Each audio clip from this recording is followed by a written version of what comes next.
So, welcome everyone to game number 1. And this is not our MSC show match anymore. This is Terranova Duos, round of 12, best of 5, in Gamer Legion B versus dogel. Fantastic.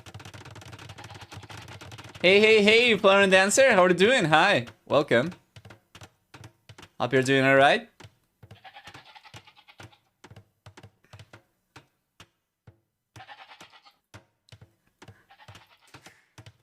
Perfect.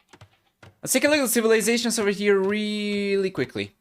Starting on the left-hand side, Slam playing with Chinese will get 3 extra villages upon getting the TC up. He will, however, begin with 200 less food and 50 less wood. We'll have for Chinese also 5 extra line of sight and 5 higher population space on the TCs, as well as what else? We're gonna see also for the Chinese over here for the rest of the bonuses, 10, 15, and 20% cheaper. Oh man, that was a close call. 10, 15, and 20% cheaper upgrades in the Feudal Castle and Imperial Ages. Well, for the team bonus, they'll provide also 10% extra food for free on farms. But there is a restart though, and I think this might be because of Slam's kind of awkward start. If you take a look at the villager count, actually they got caught up. But I'm not 100% sure. If you take the idle TC time, Slam's got an only 10 seconds of idle TC time, so I don't think that was it necessarily. Might be because they got the TC. Yeah, over here, Slam got the TC too far away from the piles of lumber. And taking a look at DauT. DauT did have the piles of lumber over here, but not so much Slam, so I guess that makes sense. And wow! Keynote, thank you so much for the sub. It's appreciated. Welcome to the club. Prime Gaming as well. Nice. I did something stupid with my back yesterday. Do I have a day in bed today? Oh, I see. Yeah, I'm sorry about that. Not really sure what that is, but not really sure what you did in any case, but sorry to hear about it.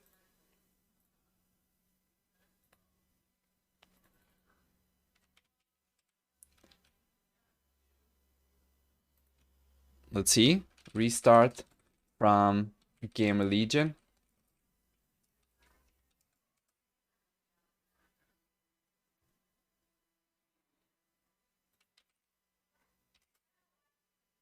Let's go back.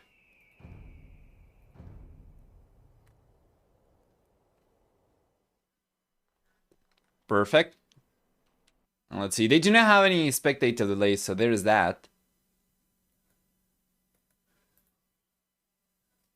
Shouldn't take too long to get the game going again.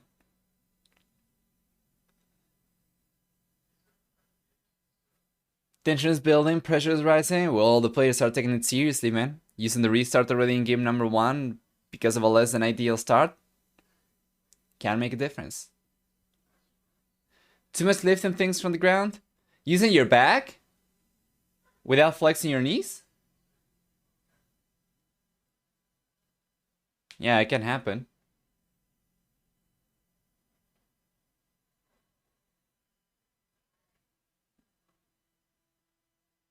Alright, all the players are here, colors are correct, the map's good. Okay, they'll get going.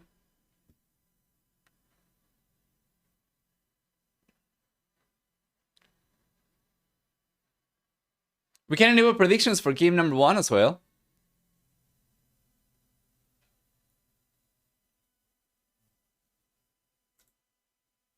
Let's check. We're gonna give you guys 5 minutes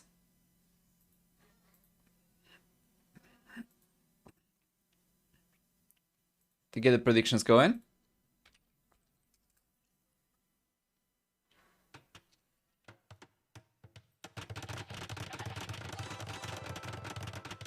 There you go. Who wins game number 1? Option 1 will be Game Legion B. Option 2 will be dogel. You do have 5 minutes. And go nuts. Beautiful. I did use my knees, but still. Oh man. Sorry to hear about that.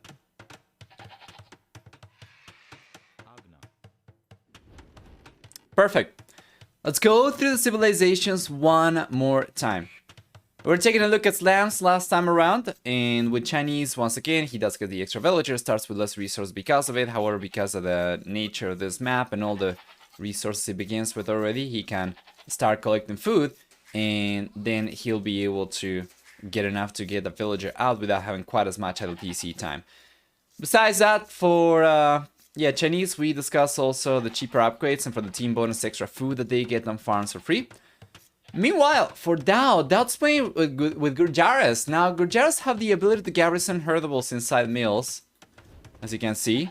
They will also spawn with 2 additional berry bushes next to the TC. So the interesting thing about this is he got the TC up right next to a pile of lumber, and he got food over here for free, 250 food. On top of that, of course, there is a pause. Okay. I imagine probably the guild is evaluating whether or not they want to keep on going. Let's take a look. It seems like Miguel's TC location is not the best. And it seems like DauT's TC location is not the best. And DauT especially hurts because he's got the TC so far away from his pile of food over here.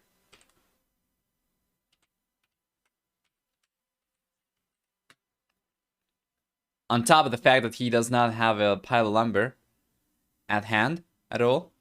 Yeah, and the same over here for Miguel. So this might be both players or both teams utilizing the restarts at the very beginning of the series. We'll see. For the time being, the game's still paused. Let me actually take a look to see what the situation is.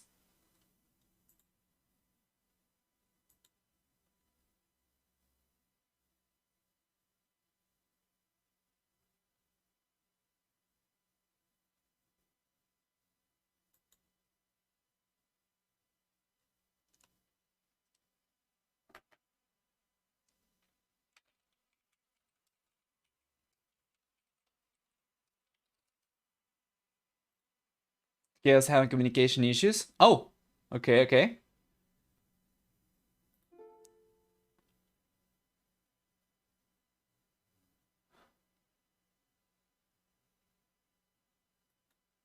Yeah, it seems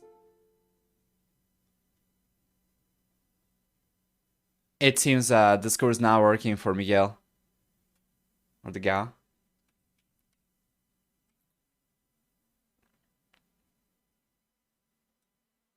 One second.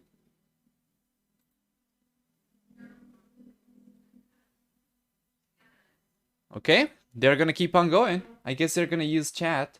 Yes. Okay. Let's keep on going then. And let's hope that Discord is going to start working again for them. I was going to offer the possibility of providing a room using my server, but they're going still. And I'm really sure that would change things up because they could have just changed servers. Anyway. Regardless though, we were taking a look at Gurjaras, right? What else do we get for them? They do get the 2 extra berry bushes. They do have the ability to garrison stuff. To garrison herdables inside the mills. And yeah, the ability to garrison fishing ships inside docks too. So what else? What else do we have for Gurjaras? Let's see. If I'm not mistaken, they are the civilization that is going to get faster training camel and elephant units. I'm just going to take a look at it real quick. Mounted units. Yes, camel and elephant units get created 25% faster from the team bonus, and mounted units deal 50% additional bonus damage. So for DauGao and Miguel then, DauGao's playing Britons, Miguel's playing Franks. That means for DauGao we're gonna get 1 and 2 extra range and foot archer units in the Castle Imperial Ages, except for skirm units. He'll also get with Britons 25% faster working shepherds. He'll get with Britons also a 50% wood discount on TC starting the Castle Age, and for the team bonus 20% faster working archery ranges. Miguel playing with Franks will get instead 20% extra HP on cavalry units starting the Fuel Age. We're gonna get for Frank's also 25%, cheaper castles, 15%, faster working foragers, and free farm upgrades. Well, for the team bonus, Franks are going to get 2 extra line of sight on Nightlight units. Do you know, the Hieronimo, if they already managed to resolve their communication issues, if Discord is working back or not? Because a map like this can be extremely unforgiving if you do not have very good communication. It's extremely open. It's going to favor a well-coordinated team who can move together and can get damage done early on. So we'll see. It's working. Okay, great. Thank you.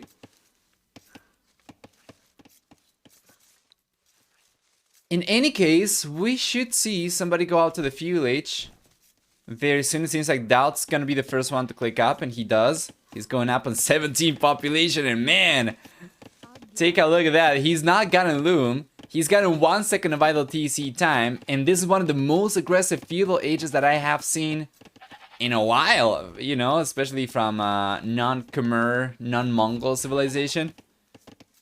Pretty interesting. He did manage to garrison all 10, sorry, herdables over here, so he will be getting extra food. And we take a look at this.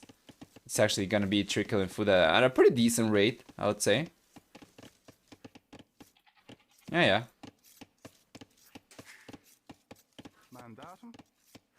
So as long as he can sustain food income with villagers on top of the garrison herdables, it's all good.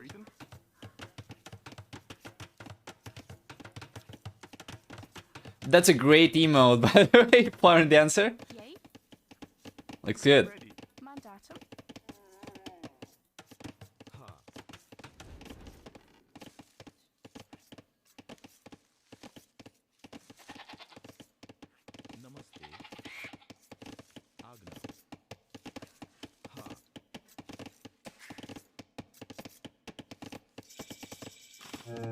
And there we go. Village is here. Beautiful.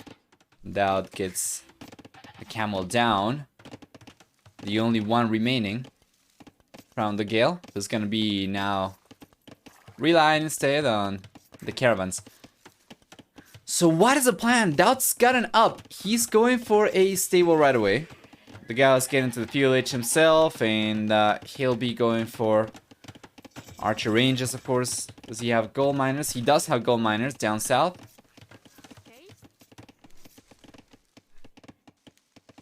Yeah, we should have a stable coming up for Miguel very soon, but I don't see it though. Where is it? Is not going for a stable at all? He's already gotten to the fuel H. Okay, there we go. Now he's going for a stable. I love it. It's like me. This nice guards are one of my favorite scouting units. They are. They're pretty nice, and they got introduced fairly recently, so to say. I think these came with DE, right? You guys were talking about it the other day. Okay, archer range is coming up now for Slam as well. And here come the scouts. This is really good. DauT scout units out before the guy gets the first archer. The guy already has one spearman though, and he's been able to get the camel down over here we had left for Gamer Legion B, so Gamer Legion should be aware of this. And I think it was probably DauT scout, or DauT camel rather, as he was trying to keep an eye on these lumberjacks, and we'll see if he can do any damage. We have 2 piles of lumber over here. The guy can switch back and forth.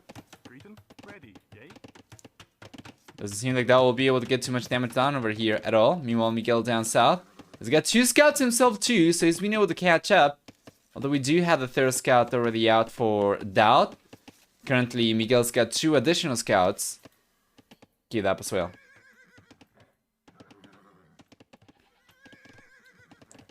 Only one save has camels in feudal. They begin with a camel on this map for scouting, all of them. So all 4 civilizations get camels in feudal. And in the Dark Age over here. In any case. For scouting, of course, not production.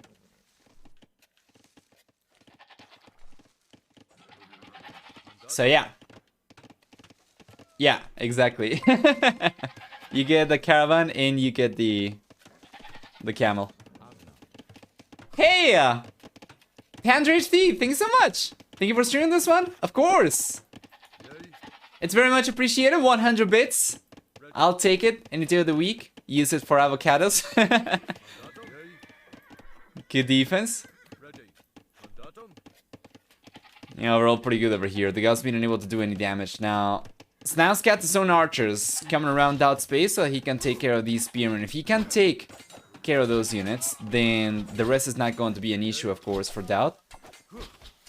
Good unit control. There we go. The spearman goes down. I think he managed to get only 2 hits out on 2 different units. So these archers are getting cleaned up. However, Miguel's here. Yeah, and as DauT and Slam are focusing on a different area, taking on the archers down, Miguel's able to get 1 villager from DauT already. Down south, however, Slam was able to get a scout down from Miguel, and he'll be going forward. So if DauT can defend over here, Slam's got archers that he can use, and he's going forward with these, so he'll be targeting the Gao. Meanwhile, down south, he's got his own archers as well, plus spearmen coming forward straight up against Miguel. So yeah.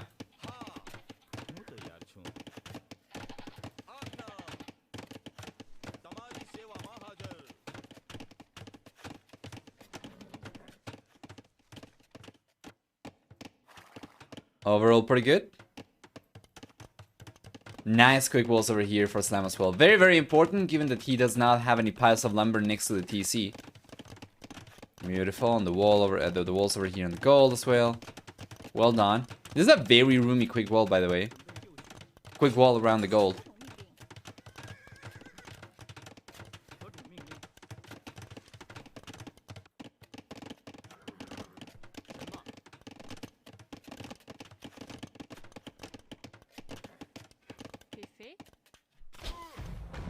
Nice. This is still pretty good though.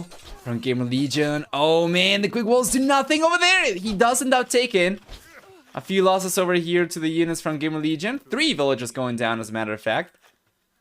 So far, it's going to be 3-3.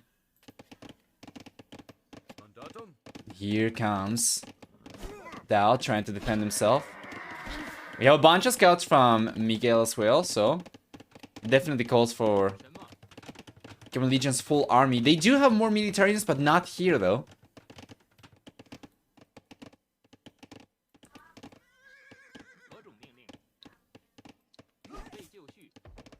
Scale bar than armor just coming up for DauT right now. He does however have bloodlines, which is much better compared to the extra HP that Miguel's got himself.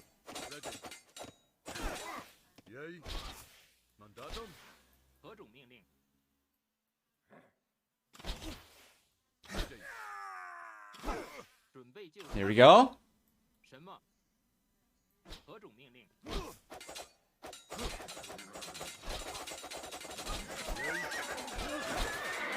This is a very nice engagement for the guild. They should be able to clean this up for sure. All those scouts are going down, and these archers are getting cleaned up as well. Just like that, the guild manages to catch up in military. However, there's a second wave of units coming over as well from Slam over here. He should be able to get even more villagers down. So the guild, they might have gotten a very nice trade over there, but they are still not putting a stop to the push from Gamer Legion.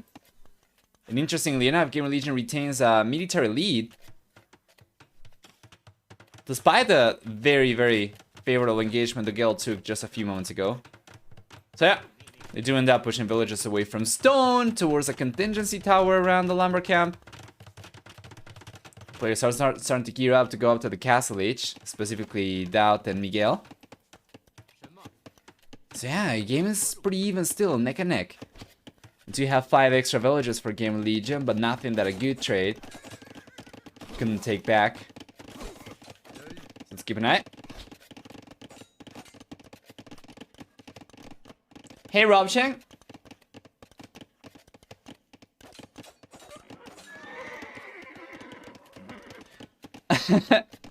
Howdy, are you US American? He sounds like from Texas. Probably because I've been watching Young Sheldon. I don't know, no, I'm not trying to sound Texan, but I'll take it. Regardless, you've been around for a while, Rob Chang. I'm surprised that you don't know where I'm from. Must be a cowboy. Ready. Yay.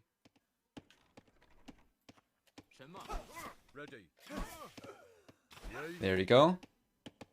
Ah, okay, you were just joking. Yeah. I did notice a few similarities. It's fine. I did notice a few similarities between the way that I speak and some things from the Texan accent, to be fair. Exactly, you're correct. Yes, sir. Seems to be going in favor of the Gale. Yeah, with these archers going down, as long as we have a meat shield for the Gale seems to work out of.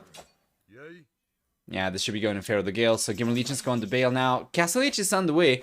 Also for Miguel. And it's on the way for Slam. The Gal went out to the castle so much faster compared to Miguel, which is fairly surprising given the resources we had just a few minutes ago.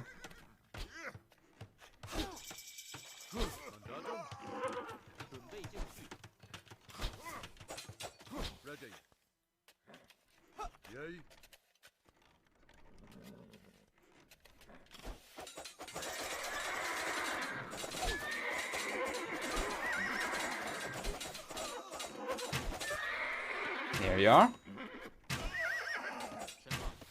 Yeah.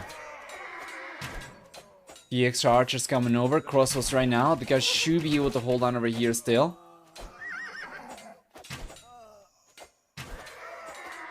Shrivamsha! Raiders coming up now for DauT as well. This is pretty interesting.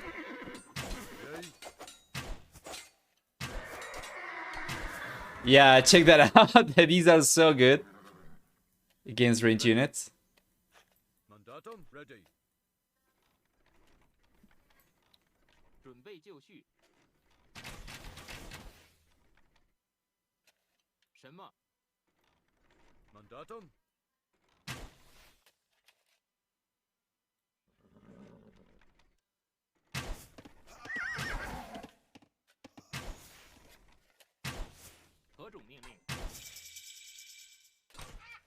There we go, Castle H.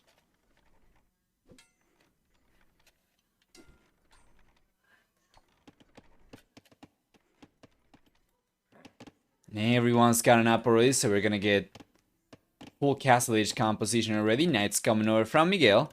Very interesting to see that going for the Shrivamsha Raiders over here. It makes sense when he's gonna be facing archers.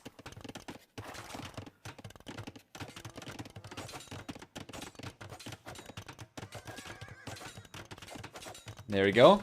Beautiful raid. The Gales taking a lot of losses over here, despite the crossbows, despite the knights. Yeah, many of these villages are actually pretty weak.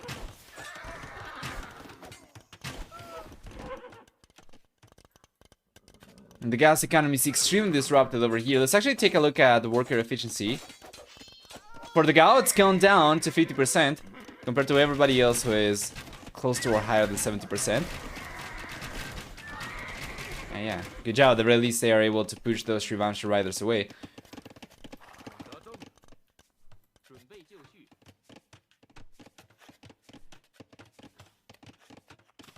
I think Slam sent his Ox card to die. Might be the case. Can make for a meat shield. I think it's pretty tanky, isn't it? Yeah. So it's pretty good. Not really gonna be too useful for scouting anymore at this stage. So it makes sense. Oh man, DauT managed to find the same lumberjacks, the same old tire wood line over here. Oh boy. And he's taking all these villagers down. He almost gets everyone. The one guy managed to hop into a TC, otherwise it would have been everyone getting cleaned up.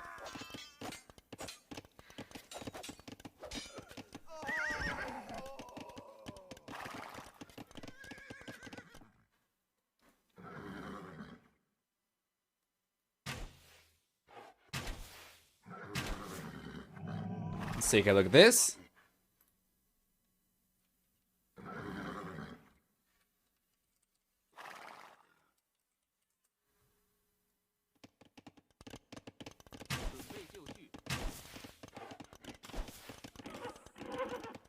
Beautiful.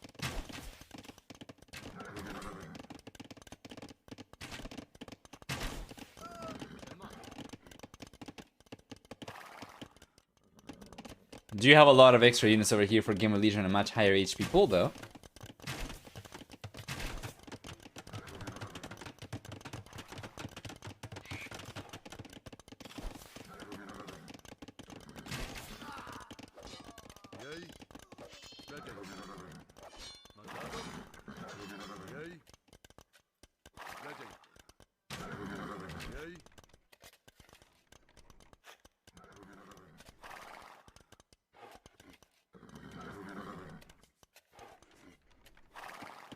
Nobody wants to engage. Over here, at the very least, the guild does not want to engage. And Slam and DauT, they have the defender's advantage.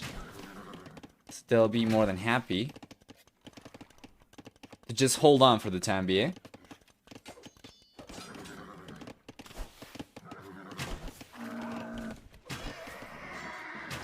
There we go. Here comes Game Legion B.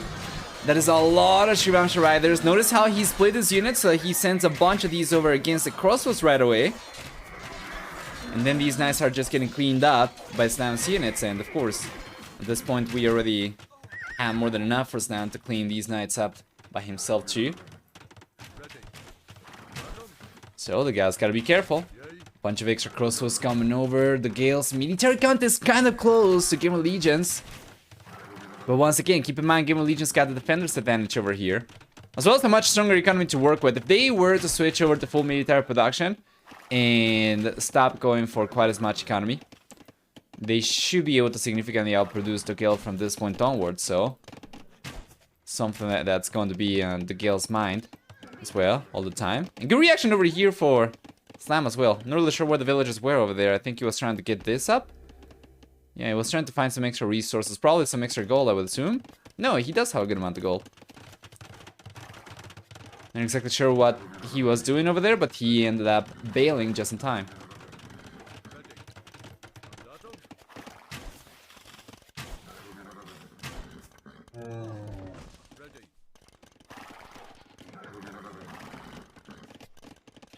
Let's see exactly what kind of scouting information we have for DauT and Miguel.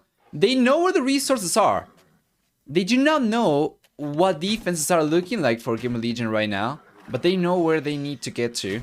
They know they need to get to the gold over here. For instance, Miguel's over there, but there's a TC already, so very well defended by DauT. Yeah.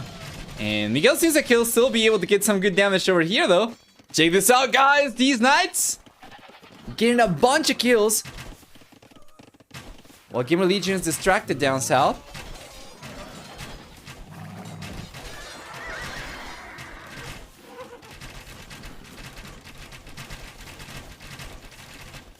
The engagement taking place right now. Remove the villager from the equation. It's going to reveal a higher HP pool for the Gale, though, who's got significantly more military units.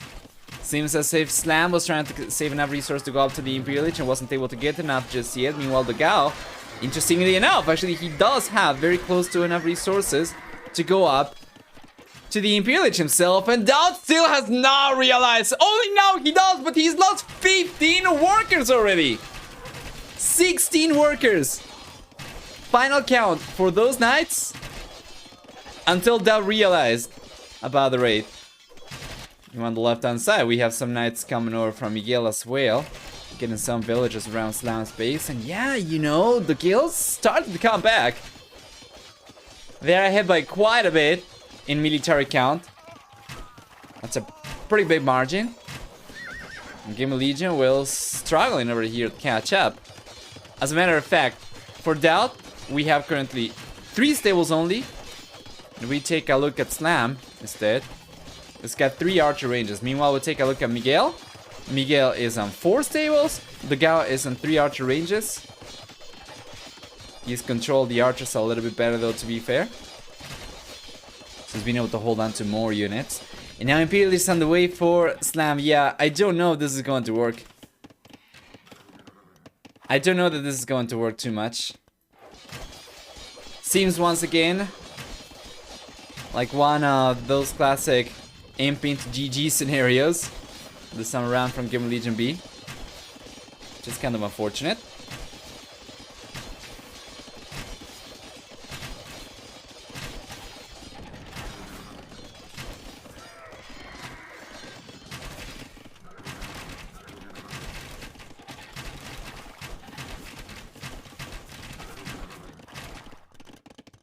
Imperial H is on the way now for the Gao as well, so whatever Slam gets, get into the Imperial H. Namely Arbalesters. The Gao will be getting very soon himself as well, only about 30 seconds later, so it's not a huge lead.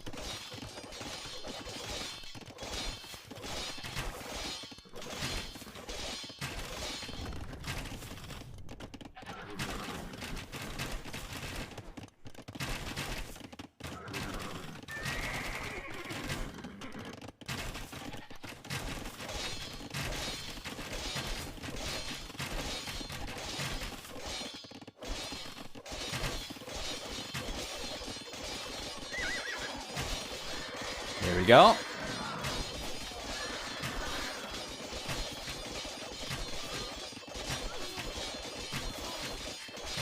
Beautiful. TC's going down. Gamer Legions pull into the same worker count we have currently for the Gale. And there we go. Imperial H is here for Slam. Now DauT trying to go for a contingency castle. That is a very DauT castle here. He won't be able to get up for the time being. So he's got to be careful. We're waiting for Arbalister, Bracer, and Chemistry for Slams to finish researching. Meanwhile, dogao, well, dogao's getting to the Imperial H now as well. So this should prompt Slam to go and try and get the engagement right away, because he will be getting the upgrades as he moves forward. Meanwhile, dogao's gotta wait for the upgrades himself. So now this is the time dogao wants to... Actually, Slam wants to take the engagement before dogao gets the upgrades. However, dogao was very wary of this, of course. The moment Slam got to the Imperial H, he started to create a distance for himself with these crossbows. Now Arbalesters, of course. So he would have enough time, and he wouldn't be forced into an unfavorable engagements against stronger units. And he would have enough time to get the upgrades himself. Now, Gamer Legion stabilized. Worker count a little bit higher currently for the Gale. If we take a look at gather economy time, we'll see it's about 36.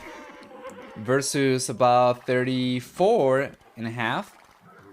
So it's 1.5, you know, extra hours of gather economy time for Gamer Legion B compared to the Gale at this point in time. The Gale will be catching up for sure, but it's been, up until this point, a little bit better for Slam and DauT. Most of those resources were spent into extra villagers, extra TCs, farms, and whatnot, that in the end they ended up losing, because now we have the same worker count, right? But yeah, if it weren't because of that, they would probably be dead. From this point onwards is a comeback kind of situation for Gamer Legion, potentially. We'll see. Nice push. Miguel's going for a contingency castle himself as well.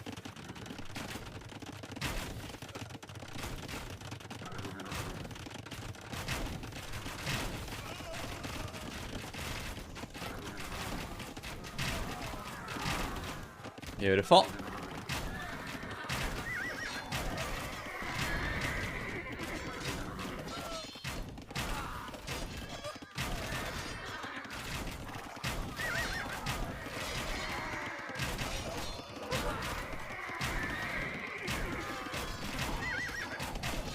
Yeah, and those Arbalesters go down. Well, man, the Gao still has Arbalesters up on the right, left-hand side. Now Slam's getting targeted by Gaia even. Just going in a circle. Now he's going to go back to the gold.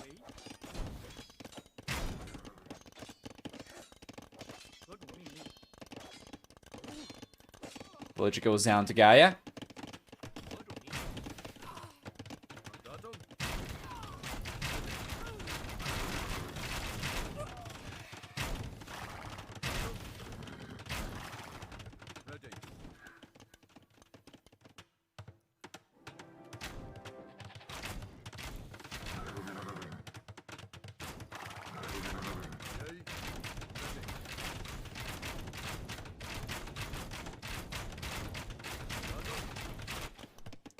Overall, still looking pretty good for the Gale. It's shaping up to be a nice and long game. However, it might be kind of deceiving because right now, Miguel's about to finish researching the Imperial Age, which is going to leave both the Gale players in Imp versus only Slam from Gamer Legion. So very soon we'll get Cavalier. We have Chivalry coming up right now from Miguel. And DauT does not seem like he's got enough resources to go up to the Imperial Age anytime soon. If we take a look at Slinging over here, Slam has not sent any resources to his teammate.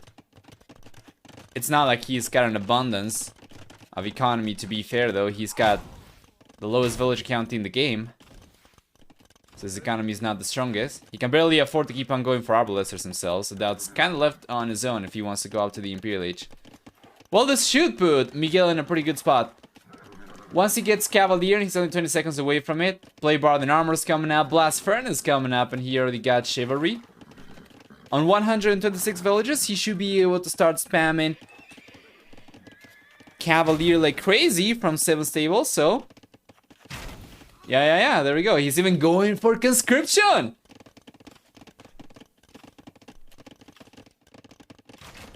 This is so good for Miguel, and for the Gale as a team as well.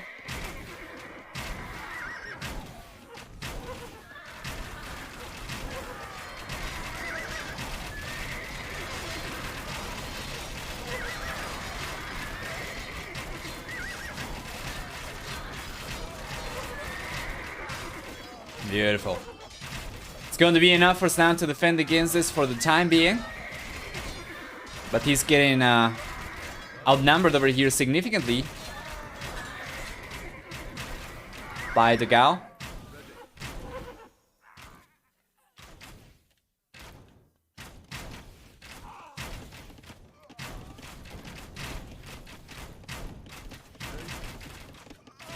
Yeah, and they'll be playing defensively. Now that's finally going up to the Imperial Age. Well, what is the plan over here for Mr. DauT? He's got more Shrivamsha Riders coming out. I don't think that'll cut it, especially as Miguel's going for freaking Paladin right now. Only 1 minute and 15 seconds away from it. Because of how freaking fast the stables work. It's coming up very, very quickly. And we are still 1 minute and a half from DauT getting to the Imperial Age himself. He's only on 135 population. Meanwhile, the Gale is significantly higher as a team.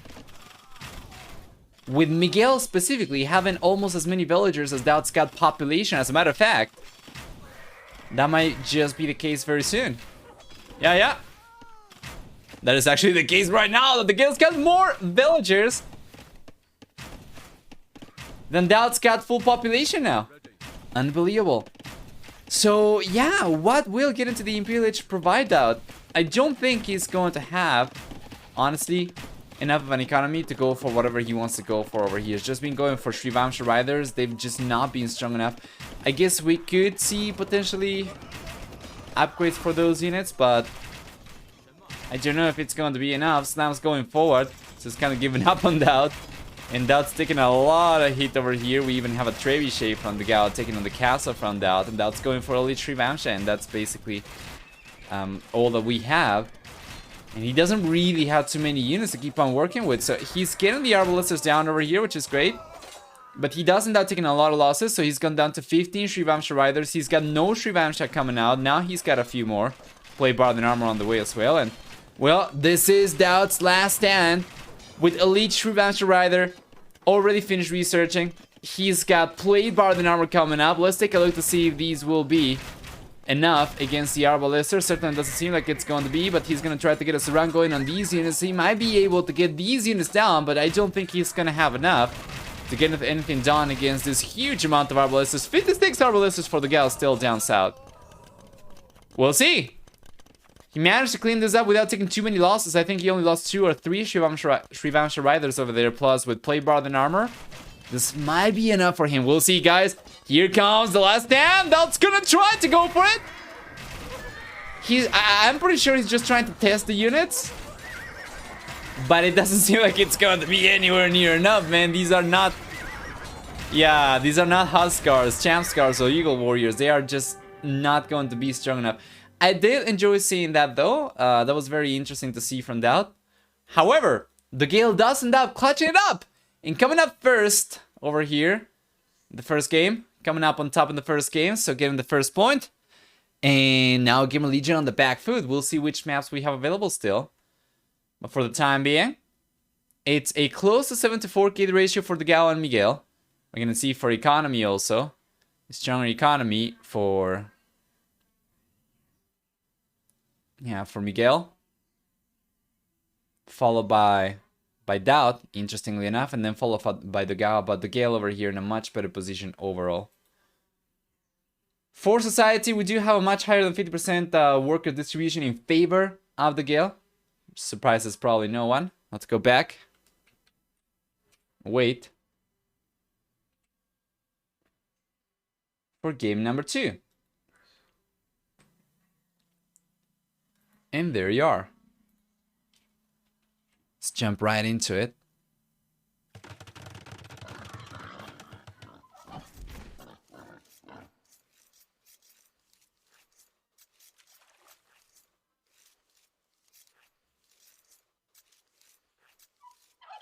Beautiful.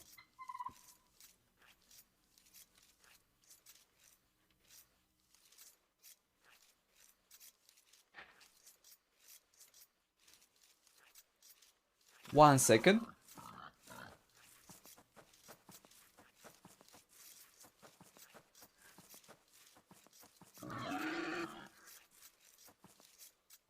Yeah, sorry about that.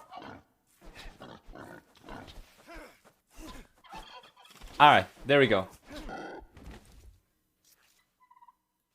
So this will be game number 2. For this one we have clearing, which can be seen as a sort of small black forest for 4 players. And for civilization, starting down south, we'll see for Slam Burgundians, we'll see for DauT Malay. Up north, we'll see for the DauT Malay, and for Miguel Burgundians, so the same civilizations for both teams. And what exactly do we get for these guys? Well, starting with Burgundians, they'll get access to eco upgrades 1 inch earlier for cheaper. They do get all the eco upgrades for a 50% food discount, which means their economy can be pretty strong. This is a very interesting civilization as well, given that the fact that they get access to Flemish Revolution, for instance, which can be game-changing, especially in a situation where you need a big boost of military right away. That's going to either guarantee you the victory, or is either going to allow you to come back from a position of distress. Besides that, Burgundians will also get a 50% stable discount, or a 50% discount on stable upgrades. And they get access to the Cavalier upgrade in the Castle Age. Burgundians will also have, in addition to that, 25% higher attack on gunpowder units. And for the team bonus, not higher attack, but more damage. And for the team bonus, they'll also have relics that generate food in addition to gold. Moving over to the other civilization, the DauT playing with Malay over here, and that's also going to be affecting, of course, DauT. We'll get 66% faster research in Aegis. We also get, for Malay, 10 and 20% cheaper battle elephant line units in the Castle and Imperial Ages, as well as 33% cheaper fish traps that provide 300% additional food each, which means it's very cost effective. And finally, for the team bonus, Malay will also get twice as much line of sight on docks and harbors. So everyone's already going for the docks.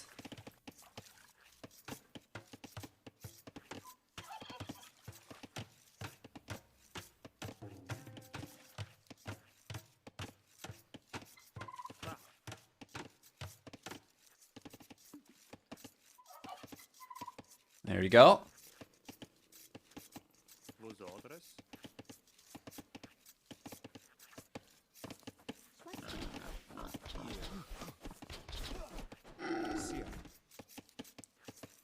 Beautiful.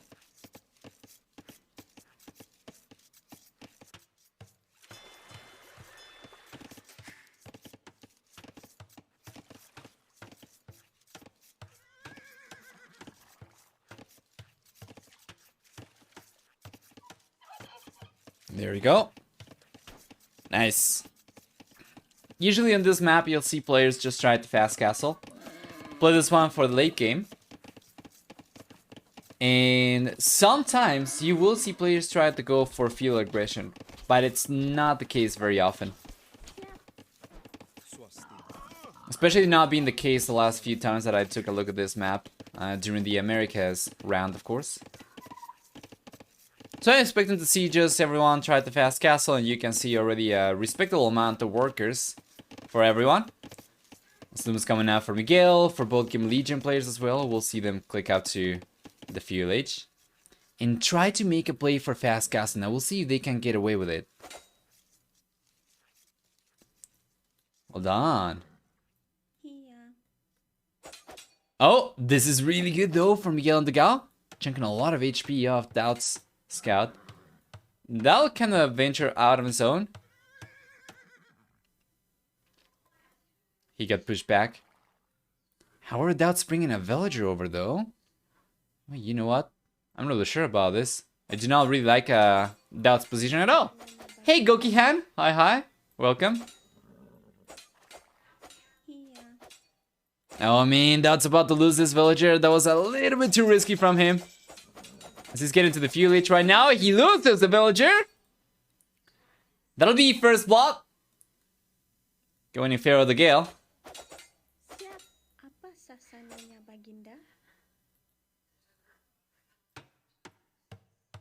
Fantastic. And now the Gao's villager over here should be able to finish getting the walls up. This is kind of unnecessary in a sense, because the DauT could very well have just gone for the walls that he was going for originally over here, and he was going to be fine. Now he's actually going out in order to get the walls like this, and it's not really going to get him anything, just a little bit of extra surface area to work with over there, but now he's going back. So it feels like he could have saved a lot of trouble. Now DauT with a bunch of villagers over here, 2 extra villagers. Could potentially get a favorable wall himself. Now, I am not really sure about this though. What is DauT doing? What? He's sending both villagers forward. Is he trying to sneak? He's not going to... No, he's not going to get away with that. This villager's going down from DauT. Well played from Miguel. Gets the villager down over there. And over here, that villager is going down as well from DauT. So what is the plan? What is DauT trying to do over here? I don't think he'll be able to quick wall the villager either. Very good in control from the Gao as well.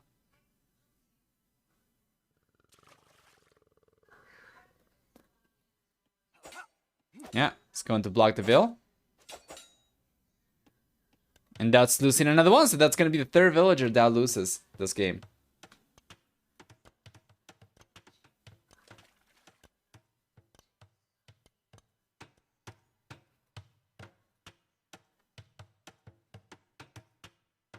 Beautiful. Blast to GG in dark. At the very least, he's managed to get to the Fuel H finally. Slam's been the player to go up to the Fuel H the latest compared to anybody else. And I'm pretty curious over here, is Slam's plan to fast Imp? It's gonna happen 37 workers. I guess one thing DauT did achieve with these 4 villagers is he prevented the Gale from fast castling cleanly. As you can see, they could have been on their way up already, but they aren't. Had to bring a few villagers over. Yeah, and now Slam is on his way to the Castle H. It's getting gill nets.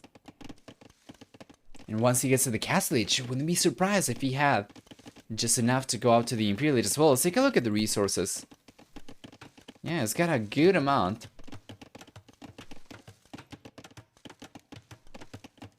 Of food. A great deal of food, actually. He only needs more gold. Yeah, speaking of which, where's he collecting gold from? From here. I feel like he needs more villagers for sure.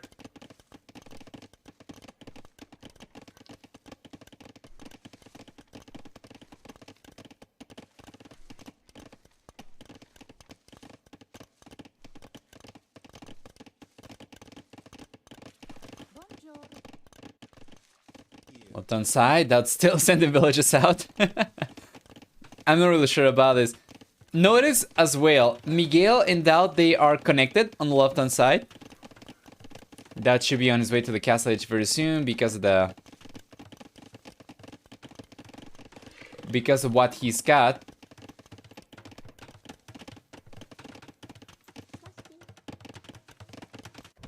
That's pretty curious. Dogao tried to duck. Oh, he managed to do it actually, yeah. Good catch. Very hard to see yellow over here in green. Good eye. Let's get on duck up. Beautiful. So yeah, I was just saying that DauT should be able to go up to the castle edge at about the same time as Miguel, despite clicking up later just because of melee, but good defense over here for Slam though. Nice.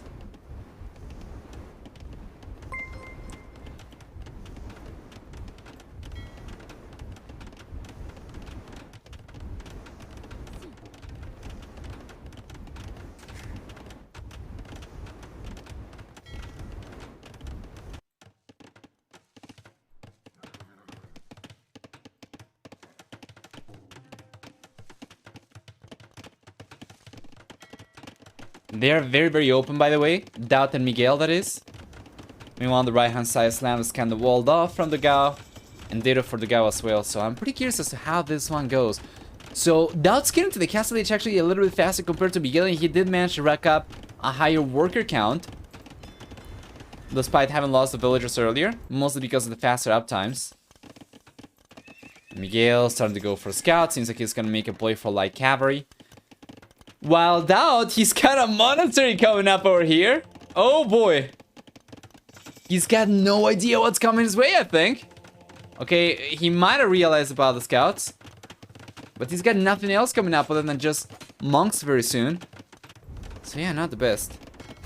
We have the War Galley upgrade over here for Dogao. He does push Slam away and he will get the fish ships down. Well done. That causes Slam to fall behind in worker count quite a bit compared to Dogao. By about 7 workers. Both players are still on the castle edge, and I don't think that's going to be enough for Dogao to get a game win and lead over here. However, now these light cavalry are looking very strong from Miguel, and check this out. He's going after the villagers, already managed to get one. The kill's looking very strong for military. Might be a little bit behind in working count, but that's not going to be the case necessarily for very long as these light cavalry start getting some extra villagers down. And well played from Miguel. He was anticipating DauT's play. By the looks of it, now DauT cannot really make much use of those monks at all.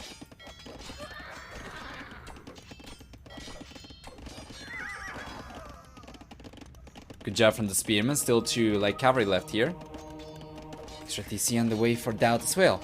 Meanwhile, we do have the third TC coming up also for Miguel up north. That ends up losing the monk over there with a single conversion. So the game's looking strong. I wouldn't say this is already looking over for Gamer Legion B because we have seen them come back on this map before. But it's certainly looking pretty darn good for the Gale currently.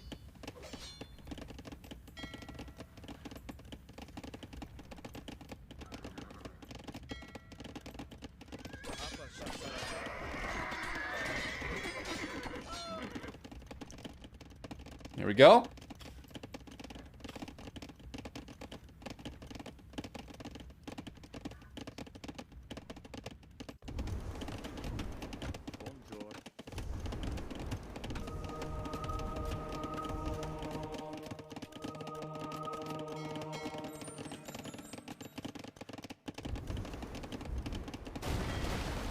Beautiful. You know, finding Slam is cleaning this up. Might not make too much of a difference.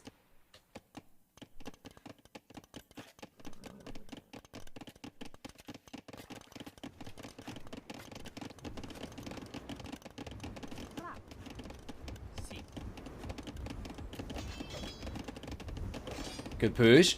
Gamer Legion's gotten a very nasty eco lead. However, the Dogao will be the first player to go up to the Imperial Age. The Gale does have a military lead right now, although it's fairly small. Gamer Legion plays their cards right. They should be able to hold on against this and stabilize just fine. However, they will be behind when it comes to technologies once, of course, the Dogao gets to the Imperial Age himself. And what do we expect from DauGao? Well, he's playing melee, so he can go for elite battle elephants if he wanted to, but I think most likely we're just going to see arbalesters.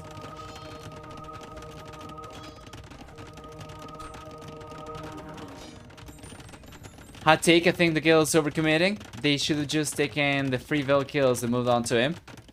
I'm not sure if they were going to be able to, without the pressure they've been put in, especially DauGao over here. I think Gamer Legion might have actually been able to beat DauGao to the Imperial Age. But not 100% sure. Kind of hard to tell, of course, given the way things have gone. But could have been the case. Regardless. Hello, take it to the max as well. Hi.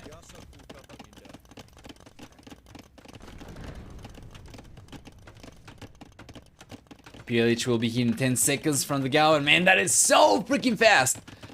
What do we have? We have archer ranges coming up. To be expected.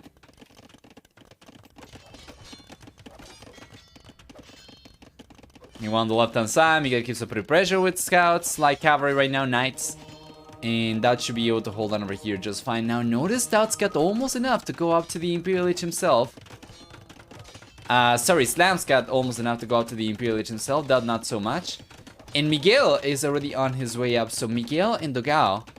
Sorry, Miguel and Slam going both up at about the same time. A little bit faster for Miguel.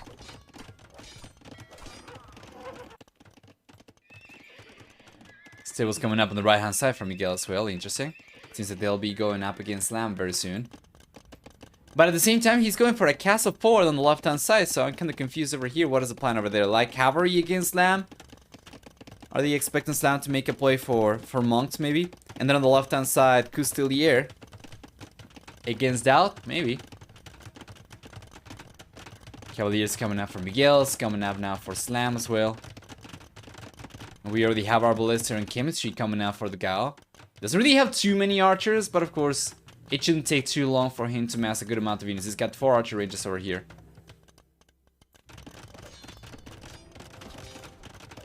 That's coming for a very interesting castle. Kind of forwardish. This will put some pressure on the pond over here, but not too much. I think these friendships at the very least should stay pretty unaffected.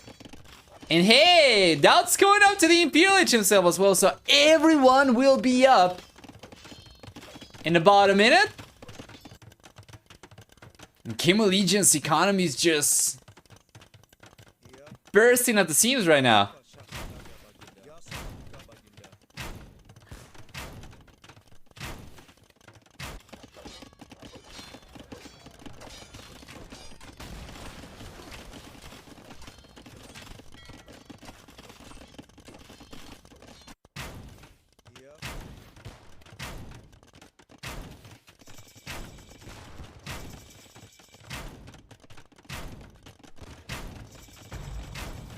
There we go. 45 walls up over here for Slam. A little bit too late though. This has already gotten breached. So here come the bombard cannons.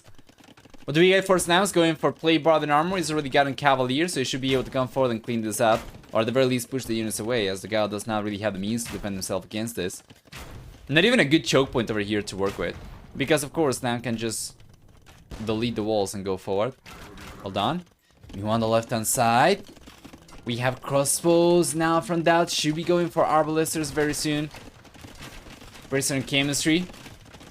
Of course, he's right now only getting Balkan arrows, so it's gonna take some time. And there's another 4 castle from Miguel. He's got an Atreusha up as well. Meanwhile, DauT's got the first rep out himself. He's trying to go after the foundation.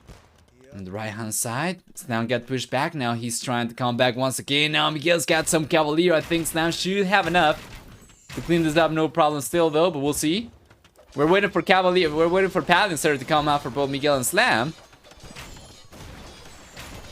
While Gamer Legion do have a stronger economy and they do have a higher military count, the upgrades are still lacking. Slam's getting Paladin significantly later compared to Miguel.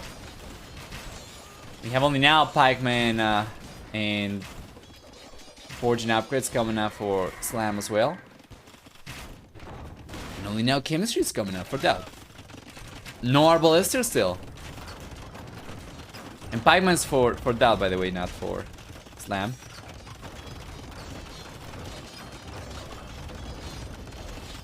job. That cast should be going down right now from Miguel. Very, very sure. With 3 turrets over here, that should be enough. And the cast is going down for DauT, but he should be able to take this one down as well. And that is so close. That is so close. Gokihan, thank you so much for the gift sub. As the cast crumbles over here. Welcome, welcome, Pandre. Appreciate it. Thank you so much for the gift sub, Gokihan. Yeah, welcome, welcome, Pandre.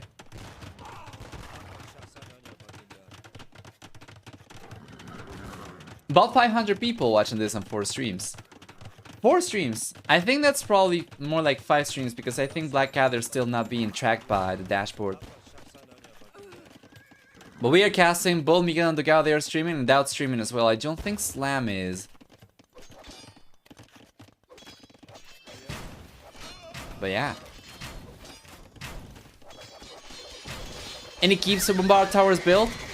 Not that I'm aware of. We'll take a look at that in a moment. Let's take a look at the engagement over here, though. That's a lot of pattern over here from Slam. To be fair, that's a lot of pattern over here from Miguel. But most importantly, a lot of Arbalesters from dogao. So Slam does not take the engagement just yet. He does have a higher worker count compared to both Miguel and dogao, though. So he should be able to significantly outproduce dogao for military units over here and clean these guys up. So Miguel doesn't end up going back. So on the left-hand side, yeah, no keeps. Bombard Towers do nothing. For the time being, that's just playing defensive over here with Arbalesters. With Halberdier, sorry, no Arbalesters. He's not gone for Arbalesters at all. Just Halberdier, and even though he's taking a little bit of heat from Miguel's Paladins, he's still been able to defend for the most part successfully. And now it's going to be a matter of time, of course, to see if Slam can push these units back or not. Well, he did have a much stronger amount of Paladin. That is not going to be the case if he keeps on, if he just keeps on waiting, of course. He's got to take the engagement eventually. It's kind of hard though because of the choke point over here. The dogao can't fit those Arbalesters anywhere he wants, so Slam's trying to go for a what is he trying to do? He's going for chemistry right now. He's going for blast furnace, so get an extra upgrade he needed for the Paladin, and chemistry I imagine is going to be for bombard cannon, so he can take these guys around choke points.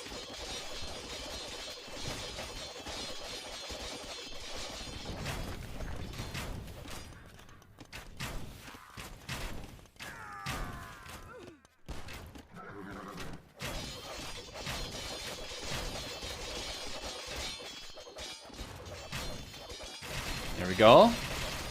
I don't know if he wants to wait anymore, man. He's not going for bombard cannons. He's got 57 Paladin. We have 55 for Miguel total, 29 of which are forward.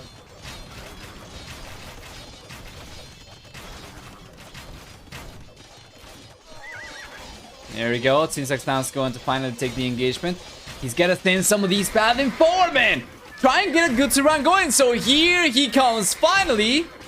Trying to go around the Arbalesters, but it's too little too late. It's only 2 Paladin left over here, so these Arbalesters will take care of the Paladin. Game Legion's crumbling right now, falling apart. As this incredible push from dogao and Miguel on the right hand side completely suppresses Slam's defenses, with the TC going down versus the castle crumbling. And then on the left hand side, well, if we had some momentum for DauT, I would understand this, as they could potentially come back on a different side, but he's sending the monk straight to the Paladin, going down right away, so I guess that was a misclick. And he's struggling big time. He might be able to clean these Paladin up eventually, but he's got nowhere near enough momentum to justify keep on going over here. Like, he's not particularly deep into Miguel's economy the same way that Miguel and dogao are into Slam's economy, so it doesn't seem like it's too much the Gamer Legion's going to have available over here to go for this game. So we have over twice the military count for dogao, and they have incredible momentum. 200 population even for dogao. Yeah, Slam's still trying, but it's a pretty hard sale, not gonna lie.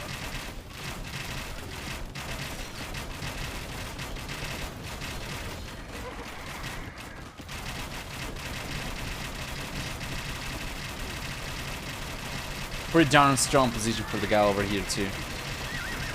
I do like the Arbalester play significantly more than the Halberdier play. With the Arbalesters, you can still go forward and get the push going. With Halberdier over here, gonna be catching up to the Knights Or to the Paladin. They're trying to catch up anyway.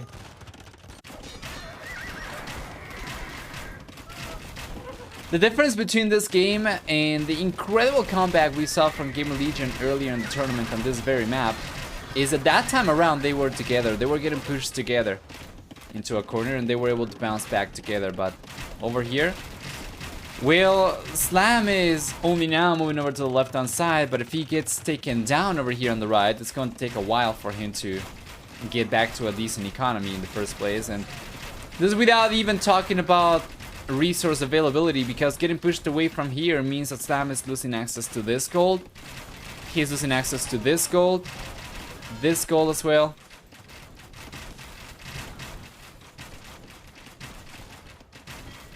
Yeah. And Slam is finally getting cleaned up over here, so Gamer Legion falling behind quite a bit. Whatever's remaining from Slam's original base over here is going to keep dogao kind of busy for a little bit. It's going to keep maybe Miguel's units on the right hand side kind of busy a little bit, so they do not keep on pushing on the left hand side where Slam's got most of his economy right now. But yeah, I don't know about this. DauT struggling still. Losing bombard cannons left, right, and center.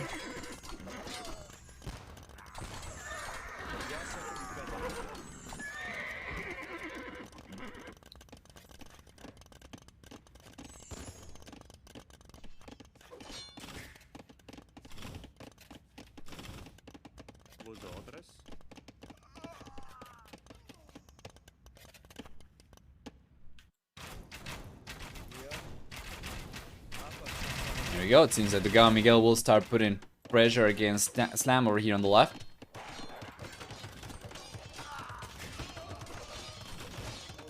Still a respectable amount of workers for Gamer Legion. And DauT's finally getting some momentum on the left hand side. Starting to push against Miguel. We'll see. Bombard cannons over here. Nice. Might be able to get the castle down. He's getting a castle up himself as well. But yeah, that's a lot of padding coming over. Now that Slam is not the punching bag anymore, Miguel's free to start sending the padding straight into DauT's economy. But Slam is actually going to still be the punching bag. He cannot escape his fate. Oh boy.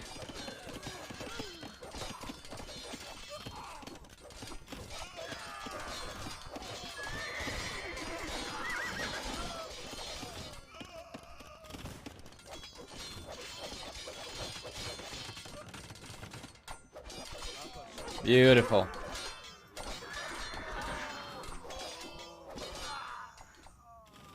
He's already dead. Yeah. Well, I mean, DauT's getting some momentum. You take a look at Miguel, and Miguel's not looking particularly alive right now.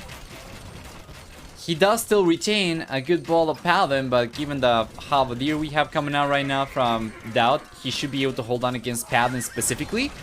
It's Arbalesters he's gonna have troubles with, of course. Yeah, you know what? Miguel's falling behind in economy quite a bit, once again.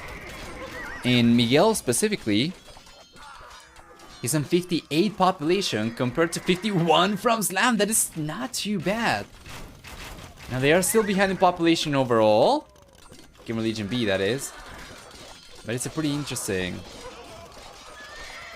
situation currently.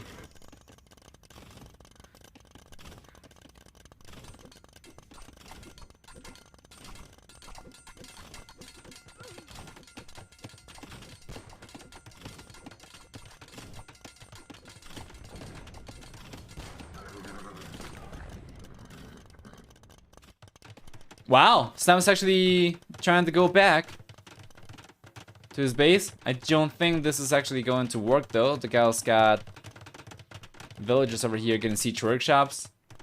Barracks back up.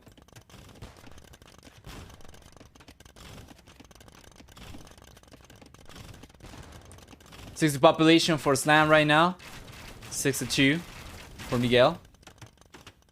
This game looks promising for Slam. Yeah. Absolutely.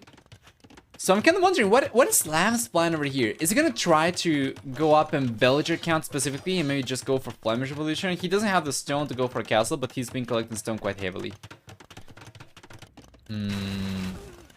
Otherwise, if he wants to go for military units, he's going to need a much stronger economy than this, of course. I guess we'll find out. Also for Miguel, I see, yeah.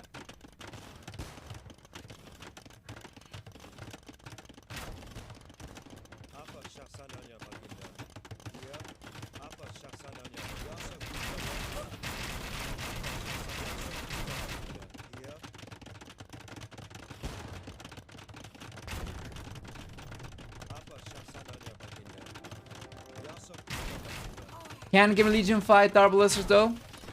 Now with these numbers, DauT's got some bombard cannons, which are pretty handy, but it's going to be mostly useful when the Arbalesters are pushed into a choke point, and they have nothing to push the Arbalesters into a choke point. Miguel's bringing some pattern still that he had left into DauT's economy, and DauT should be able to hold on over here just fine. He's got Halberdier, sorry. But yeah, DauT's starting to get to skirmishers, which is nice. Yeah, but I'm not really sure it's going to be enough. Now, Slam is actually going for pattern right now, though. Check this out. He's got a good amount of units, and he's actually pushing dogel away from here. This is really interesting. Gamer Legion's actually kind of slowly coming back. Well, the game was looking much over earlier. Very much over earlier. Now that doesn't seem to be the case too much anymore.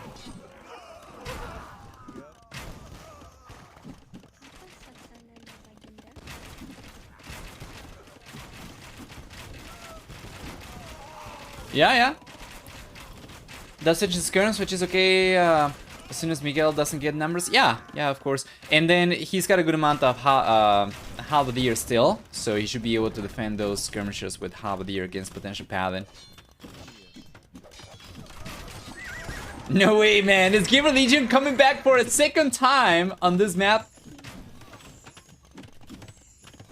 After what should have been pretty much game over? I would have resound 5 or 6 times already. In Gamer Legion's position? Or maybe in Miguel's position as well, because in Slam's position, Miguel's position, it's gotta be very discouraging going down to less than 100 population after like 30 minutes into the game on this map.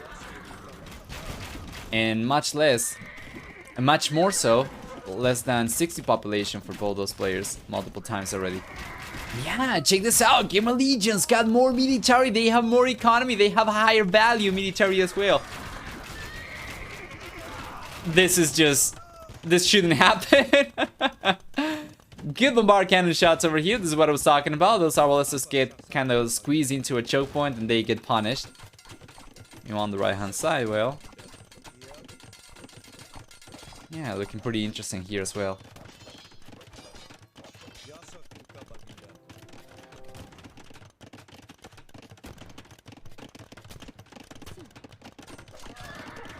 Halberdier for the Gao to defend himself against the Paladin push from Slam.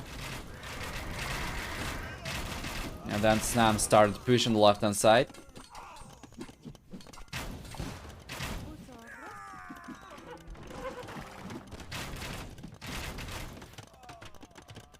Yeah, they were completely dead, man. They were completely dead before this. Certainly looked like it.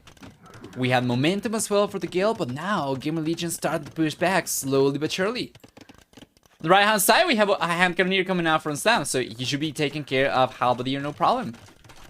He can go for some Paladin as well. He should be able to start pushing back as well. And ideally, he'll start going for bombard cannons too. Right now, we only have siege workshops from the Gao over here. Yeah, and Slam is... he does have some bombard cannons. He's sending over to the north now, so he can get the castle down. What they need is they need to try and get a hold the corners once again. Now Slam's got a market over here. We can see the Gamer Legion start to trade, but it's not going to be very strong, of course. It's not going to be the strongest trade until they get to the actual corner. So probably something like a market over here. And even if it's a small difference in distance, it can make a big difference in gold collection. So let's take a look at this. Here come the Paladin and the Arbalesters from the Gao, from Miguel and the Gao respectively, to try and defend against Slams. Oh boy. And Slams doing a really good job spreading the out as well, scattering his army around. to try and get as much damage as possible. So this section is going to remain protected for the time being. But they are losing some villages over here as well. On the right hand side, hand cannoneer and light cavalry taking down plus bombard cannons over here, taking down the siege workshops, and finally starting to push against DauGao's castle. And you know what? We have some trade coming up right now from the Gale, but where are the markets for them? Yeah, well, they won't be able to trade as long as Now's got some paladin left over here. On the back, it's not going to be possible for the Gale to trade. So Kimberly just looking really good. This is just ridiculous, guys. It's the second time we see Gamer Legion come back from being completely dead over here. And this map in the tournament. Yeah, you can bet your butt they'll keep on using Clearing as a home map for as long as they stay in the tournament, because the map's been extremely keen on them.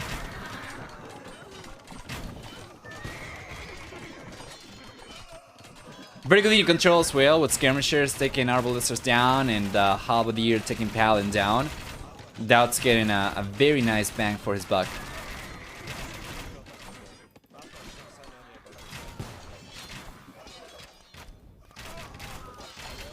Yeah, right hand side stance. Gotta be careful.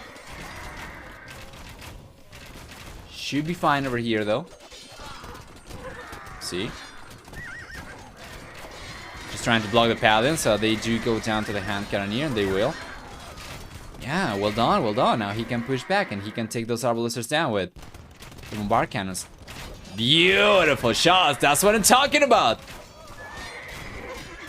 Very good unit control over here for Snap. And it seems that the Gale's kind of running out of steam here. Well, they were trying to pick up some steam. They were unable to do it. Meanwhile, Gamer Legion's just gaining momentum. I mean, 200 population for DauT. And very soon, 200 population for Slam as well. He's on over 150 and counting. Meanwhile, Miguel has been struggling big time with DauT's push on the left-hand side. Miguel stayed under 100 population himself. And 150 population for the DauGao. Well, this spells great news for Gamer Legion. They will, by all accounts, bring this game back by the looks of it.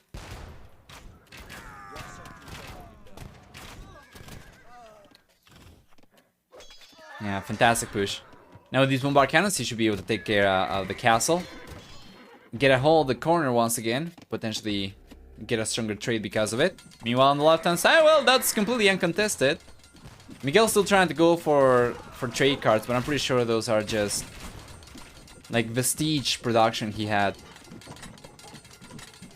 Or he has still. Not something he's recently queued up necessarily.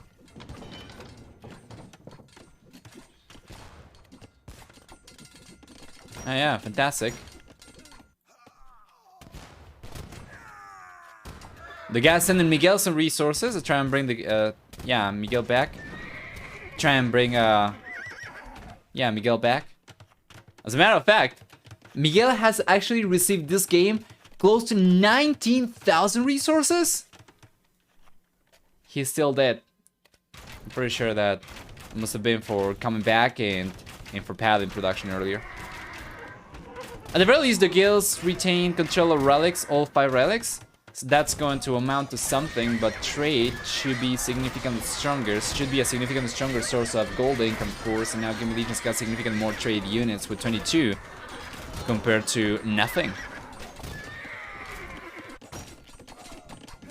DauT Beast molding it out, of course.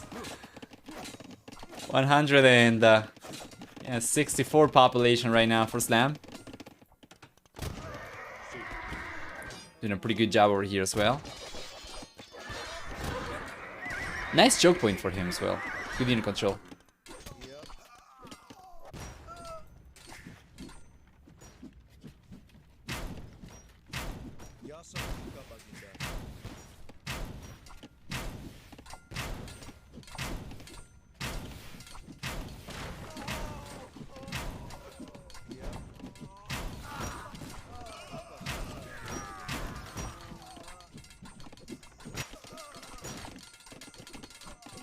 Beautiful.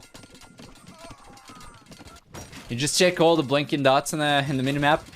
Like 75% of those are just going to be around Miguel's base.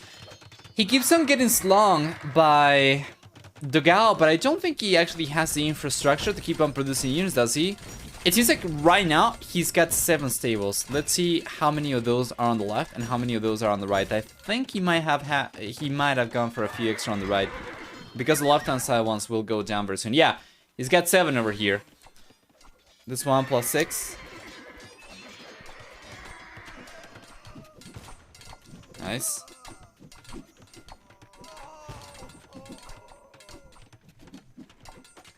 Yeah, and the Gale will keeps on crumbling. Now the Gale is going down to 144 population. Hey, Incas man. Hi, hi. And honestly, wouldn't be surprised if this was game over very soon. We'll see.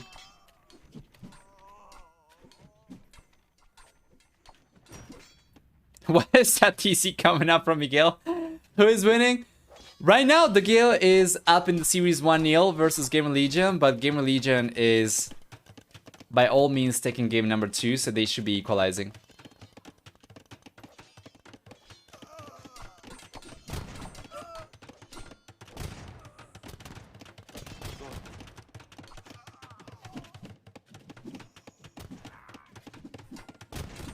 That was starting to slam some resources too. Yeah, and they need to take on the Dogao. That's the missing piece, so to say, for Gamer Legion over here. Did they pick mirror? No, they just happened to go for the same civilizations. Because this map is kind of Black Foresty, it makes sense. Just resign. You know, you could have said the same about Gamer Legion about half an hour ago. So I guess the Gales gonna think maybe they can come back the same way the Gamer Legion was able to come back. Perhaps. They're getting some raids going around. Gamer Legion's back over here on the trade line. Very soon Slam's gonna get 200 population himself too, as well. But the big difference, of course, was that back when Gamer Legion was being suppressed and the Gale seemed like they were going to take the game, Gamer Legion still had access to plenty of resources. On the left-hand side, we still had extra gold and stuff. Right now, that is not going to be the case. If you take a look at the Gale side of the map, we do have some golds over here left. Natural resources, right? But they are very, very... They have almost nothing left. 244 for this one, 271 for this one, and of course, that's well beyond the Gale's reach, because for the most part both players are going to be in this corner up to the northeast, so it wouldn't be anywhere near as quote-unquote easy for the Gale to come back over here. Not to say that it was easy for Gamer Legion, obviously, but at the very least they had the tools to work with. Right now the Gale doesn't seem like they do.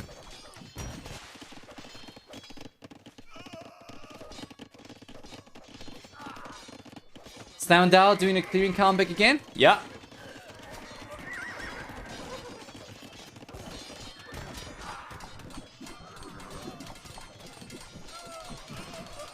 The Gao stays at above 150 population. Meanwhile, for Gamer Legion B, of course, we have DauT very close to 200 population. Slamison over 150 himself too.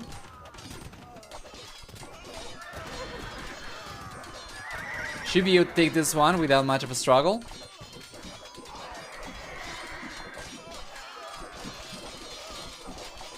Yeah, good unit control over here as well.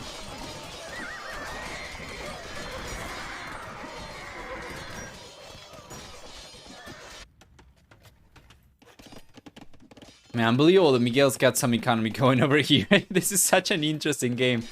They do end up calling the GG though, however, as they fell behind in score after being ahead for the longest time. So Gamer Legion does come back with game number 2 for the second time on this map that we have seen in the tournament so far. Well played. And well, the Gale is going to have a choice for where game number 3 is going to be played. They do have their home maps left still, so let's take a look at the achievements before going back. We'll see for military, a very strong KD for Miguel and Dogao, better than 1-1 for both those players. It did not make too much of a difference though anyway. Because of this, the stronger economy we had for Game Legion B as well. Higher work count for Game Legion for the vast majority of the game, only a few instances in which they fell behind, especially as Slam was getting suppressed. But still, at the same time as Slam was getting pushed back, we saw DauT actually push Miguel back over here as well, and it was pretty curious. Let's go back and wait for game number 3. Let's see. But yeah, this is a single elimination bracket from this point onwards. So you lose, you're out. Yeah. Look at the info on the top right. Generally it says if it's multiple days. Okay, let me check.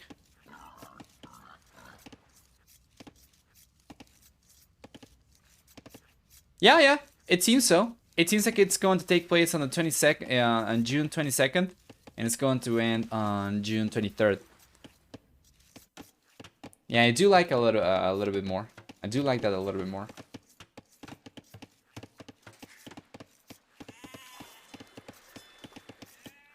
Anyway, what do we have over here? We do have Lithuanians as expected for both teams. We have Japanese for Slam as expected too.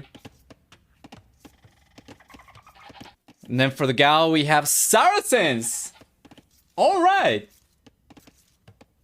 That's great. So this is the set over a place on the top 8 bracket. Yes. Correct. You could call it a decider.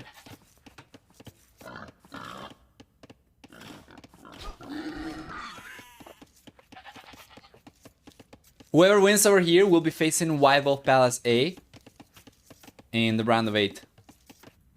So they'll be getting rewarded by a higher slice of the prize. But then a tougher opponent too, so... yeah. Going, dude, thank you so much for the raids. Appreciate it. Welcome. We're watching Game Legion B versus dogel for the round of 12 for the Internova Duos. This was confirmed for today. We have another set taking place tomorrow. Tomorrow is going to... the set's going to take place at 19 GMT. And it's going to be between Salts and AMZ. Actually, you know what? That is my bad. 16 GMT for tomorrow, not 19 GMT. I'm not really sure what I was thinking about.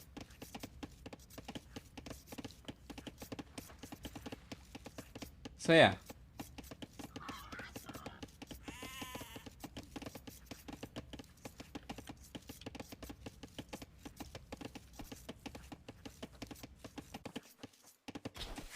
Let's take a look at the civilizations real quick.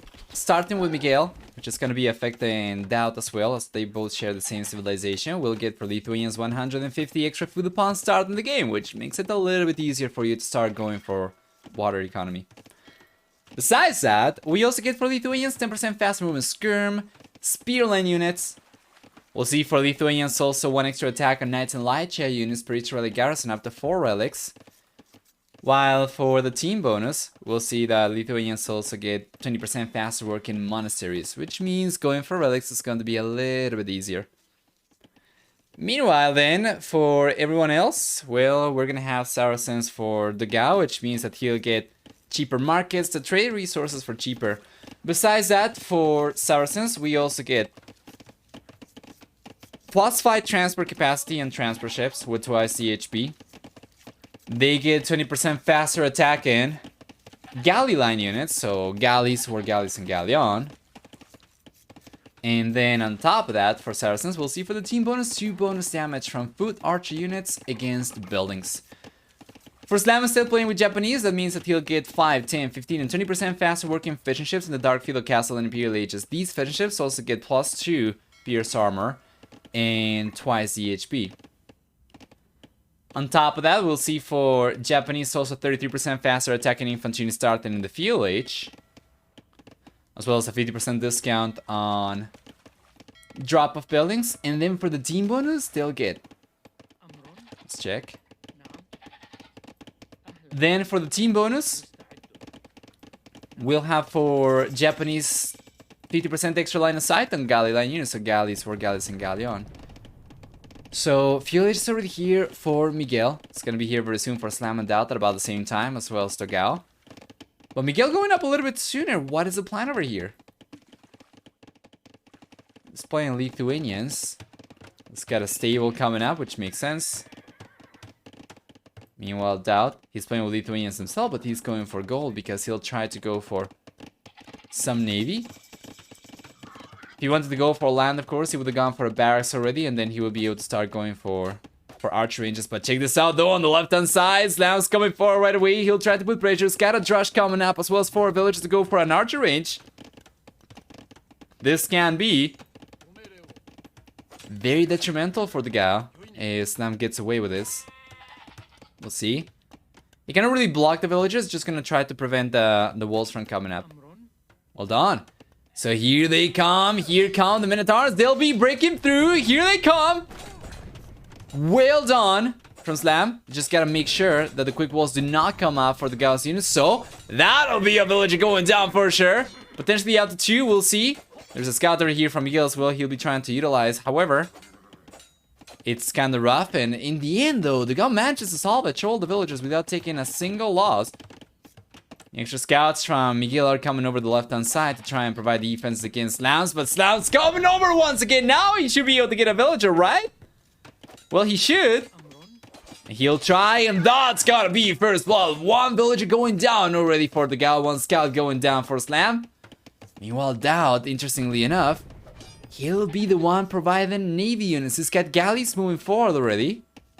And if you take a look at the Gale, we have only 1 galley for the Gao. Meanwhile, Slam's putting so much pressure up with the forward archer range, and now he's got a blacksmith coming up over here. Plus the fact that he's kept this open on the left-hand side means that the Gao is actually in a world of trouble. We'll see though. The Gao's trying to give this up. A quick walls. Can he do it? We have archers coming over already from Slam, so it doesn't seem like he'll be able to. He actually will. Yeah. For the time being though, anyway. It's a little bit unfortunate for Slam for sure, but still doesn't end up getting a second villager down. So let's take a look at this. The Gao's got his galley forward. He won't be able to do too much, as DauT's got both those galleys forward himself, and he's going for more. He's gone up to 6 galleys compared to only 3 right now from the Gao, so that should be in a pretty good spot. And because Miguel was providing defenses over here for his teammate, he doesn't really have any units going forward. So for the most part, that's been completely uncontested over here. I would certainly like for him to try and get some quick walls up around berries and potentially around the wood over here, because those villages are very exposed. However, Miguel's going right up against Slam instead. Slam, on the other hand, he's got defensive spearmen. He's got 3 total. Not really sure where those are though. I only see 1 right now. Okay, so he's got the second one over here. Where's the 3rd spearman? I don't see it over here. Well, good reaction for Slam in any case. Hey, Arbase! Hi.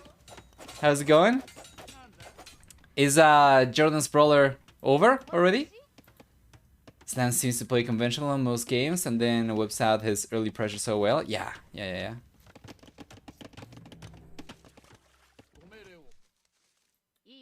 Pretty nice push over here. Now he's going right up against Miguel. And Miguel, as he was trying to go up against the unprotected players, now will be challenged himself very soon. Yes, sir. The gal's letting him know. Might be a little bit too late though. What tournament's over? JMB? Yeah, I'm not really sure because you said earlier, the chat said earlier, you guys in the chat said earlier that they were in the decider game. So I'm not really sure if it's over already or not. But yeah, I know that Jordan's Medieval Brawl was taking place too.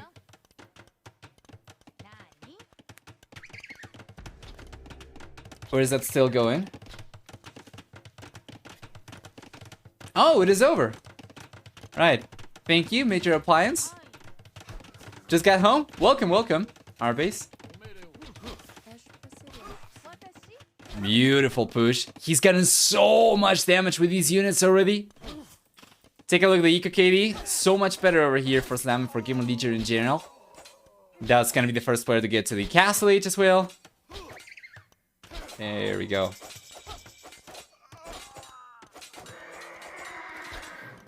Fantastic.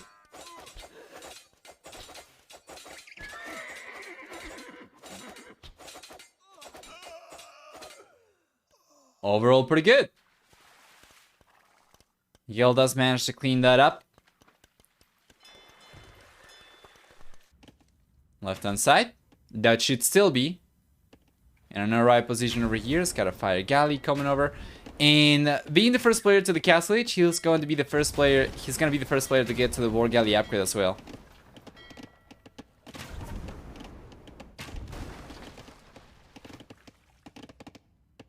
There you are. Nice.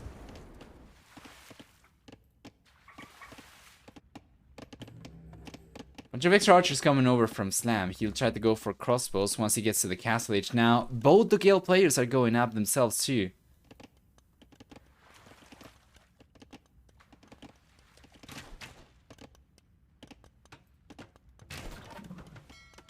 There you are.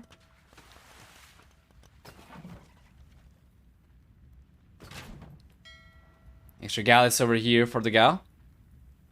Yeah, a lot greater numbers. I'm not really sure the DauT actually wants to take this engagement.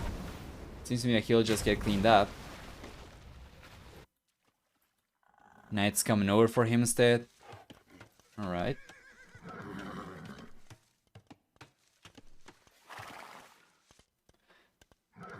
Just looked at Wikipedia. I'm happy with that winner. Seems good. Yeah. I just checked it myself.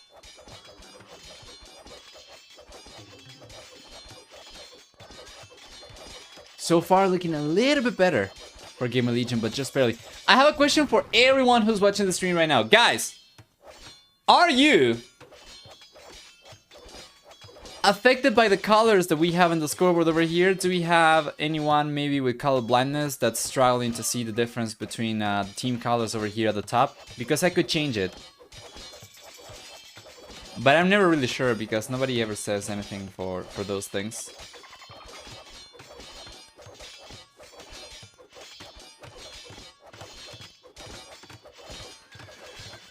It's not orange, so it's bad. It's not...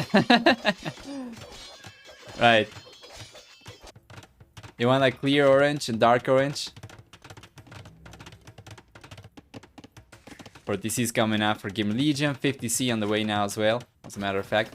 They do end up getting pushed away from water though, but it might not matter too much. With full land pressure over here, this could be still pretty good for Gamer Legion. They do have a higher military count, and because we do have significantly more navy units for the Gale, that obviously translates into a much higher land military count over here for Gamer Legion.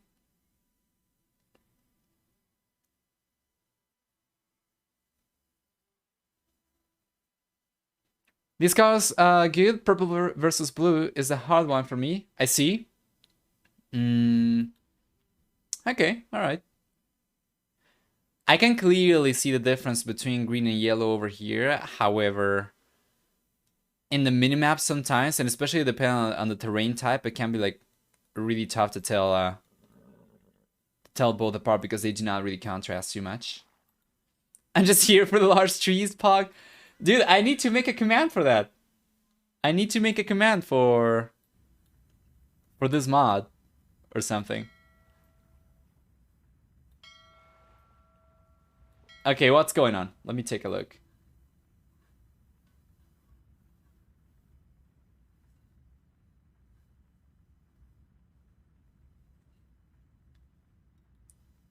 Wait. Game's resumed? Yes. Oh, come on, man. It seems like it's got the bug again. It's got this bug where it's not possible for us to unpause the game on our end. Probably because the player who paused the game is a different player who unpaused the game.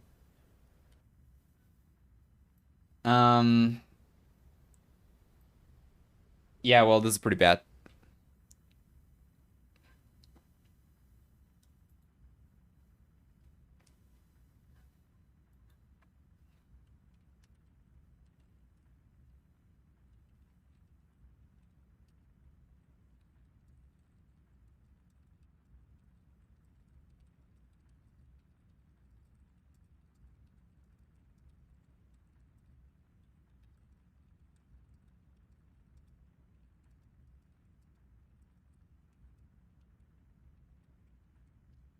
Restart with catch up.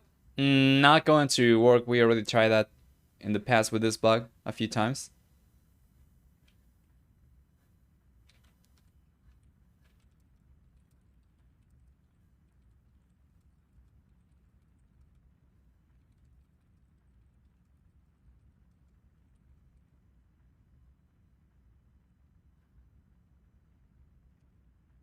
Okay. I have talked to the players. And we'll see how we proceed from here. If it's not possible to restore it, and the game's not too close to being over, so that we could potentially just download the rec and catch up like that, we might just be casting using the player's point of view. Let's remove the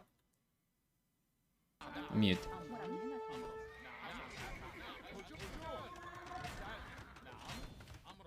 Oh, I know. Instead of going full screen, I'm just going to... Yeah, I'm just going to increase the size of this. Onde eu pegar ouro? Tem. Porque eu vou ter que fazer skir aqui, cara. Yeah, it's a little bit better.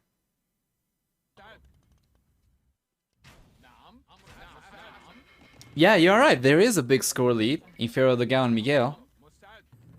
Interestingly enough, though, they actually got pushed back very, very badly by... Yeah, on the left-hand side by Slam. You can see they ended up losing a lot of space too. The score is 1-1. Once again, sorry about the current situation. As soon as the game is over, we're going to be taking a look at Capture H once again. We're going to go back, but for now, this is what we have. O DauT tem, cara. Aqui. Eu tenho que, porra, pra brigar pro meio ali, eu vou ter que fazer toda a volta, cara. You know what? We can switch back and forth between points of view.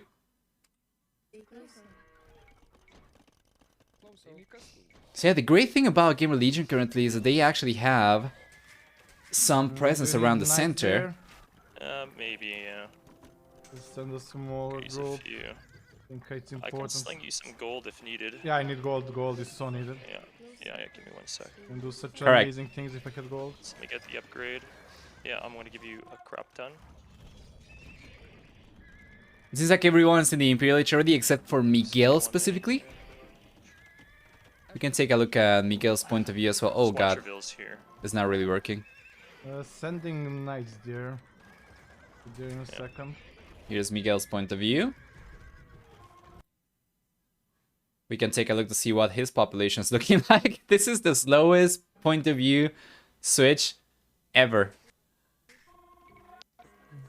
There we go. Okay, so Miguel doesn't seem like he's got the resources. He's not anywhere near having enough resources to go up to the Imperial Age himself. And he get pushed away from the right-hand side. Now, this is huge for Gamer Legion. Because if you take a look at Gamer Legion's point of view, they have control of the center crossings, which means they do have control of the extra golds in the map.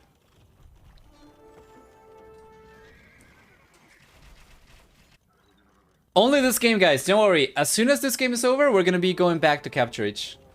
But the game got bugged. Sometimes it happens that... I think the reason is whenever somebody pauses the game and somebody else removes the pause, that causes the game to stop for spectators. And it just gets stuck at the pause moment.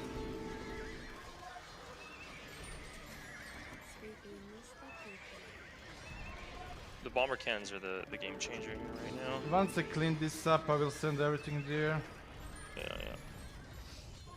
Yeah.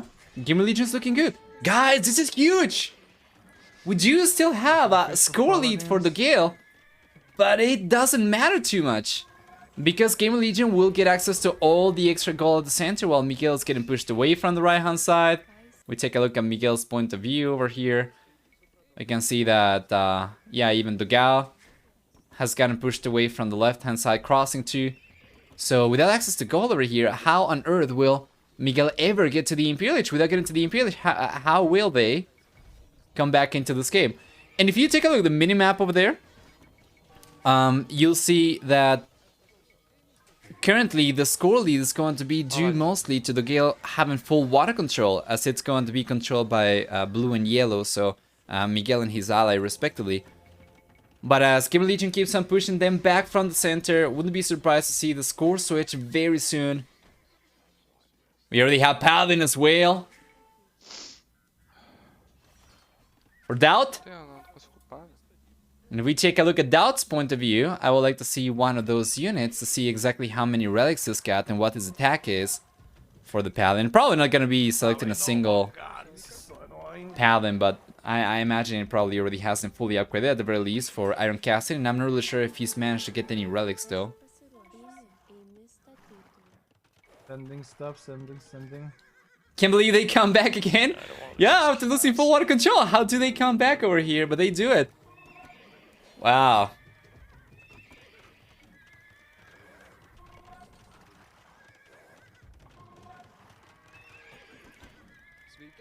Yeah, I'll lose my castle. You got any stone? Yes I do. Thank you.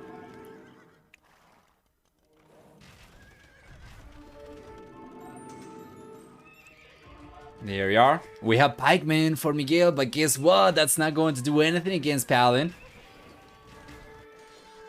Hey, Go Calderon, do you have Discord? Yeah, sure. You can do ! Discord, and you'll get a link to the server. Smart thing would be to change the places. Yeah. Here are the only pikes. I will go from behind. I will chop. Okay. Oh, right. That's trying to flank over here. That's a lot of ego. Well, that's pretty good. With full land control, Gamer Legion should be in a pretty good spot. As the guy's trying to push back though. With me there. He struggles. I need to... Okay.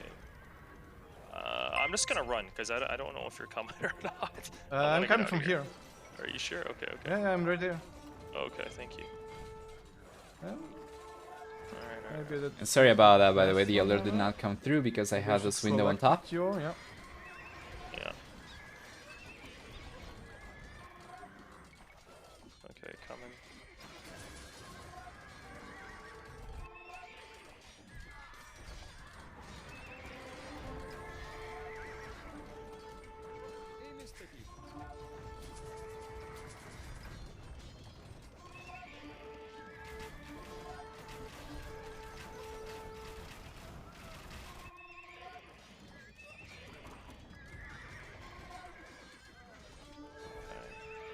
There we go. Nice.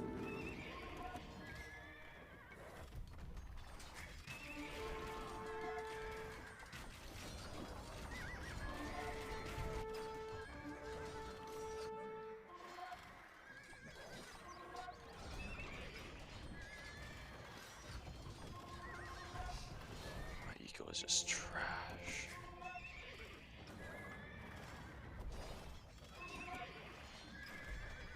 It's overall looking fantastic for Gamer Legion, guys. Notice how the score is still looking higher for Miguel and Dogao. But we have incredible momentum for DauT on the right hand side. You'll send their stuff to you. We take a look at Miguel's point of view.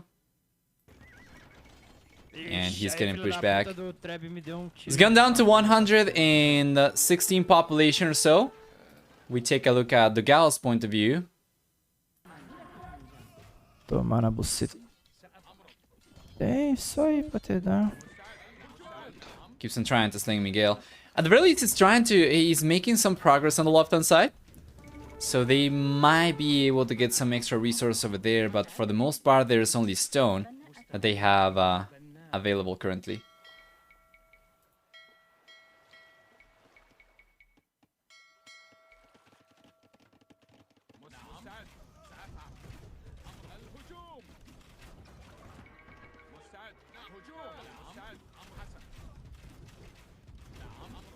Spikemen are really going to win the game versus Paladin, right?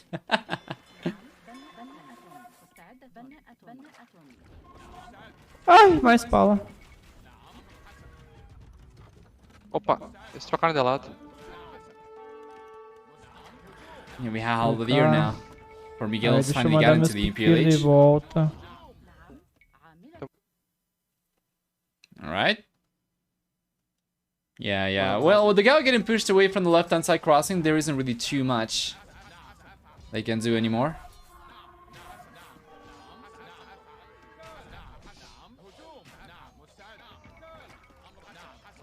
Vou levar dano aqui depois.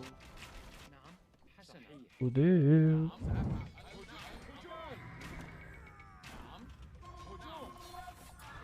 Ai, meu trap, não morre, não morre, não morre, não morre.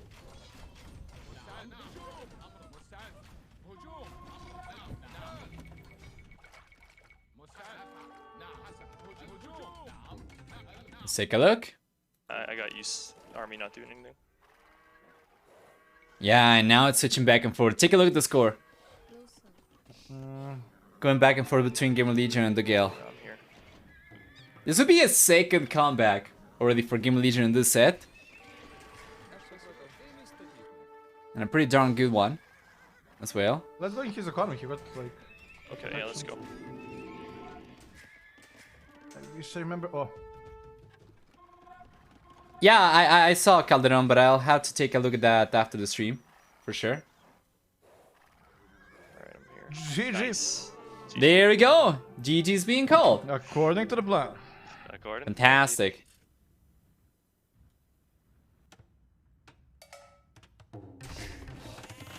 There we go. Welcome everyone then to the next game of the set. For game number 4,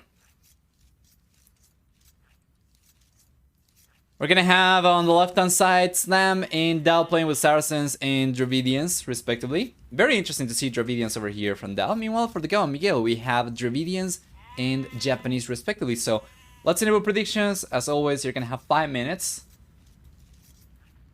to cast your predictions and see who you think is going to win game number 4. Let's update the score over here as well. And this is match point, of course. If Gamer Legion B can clutch it up and take this game, they do move on to the round of 8. While dogel, on the other hand, would end up getting knocked out of the tournament.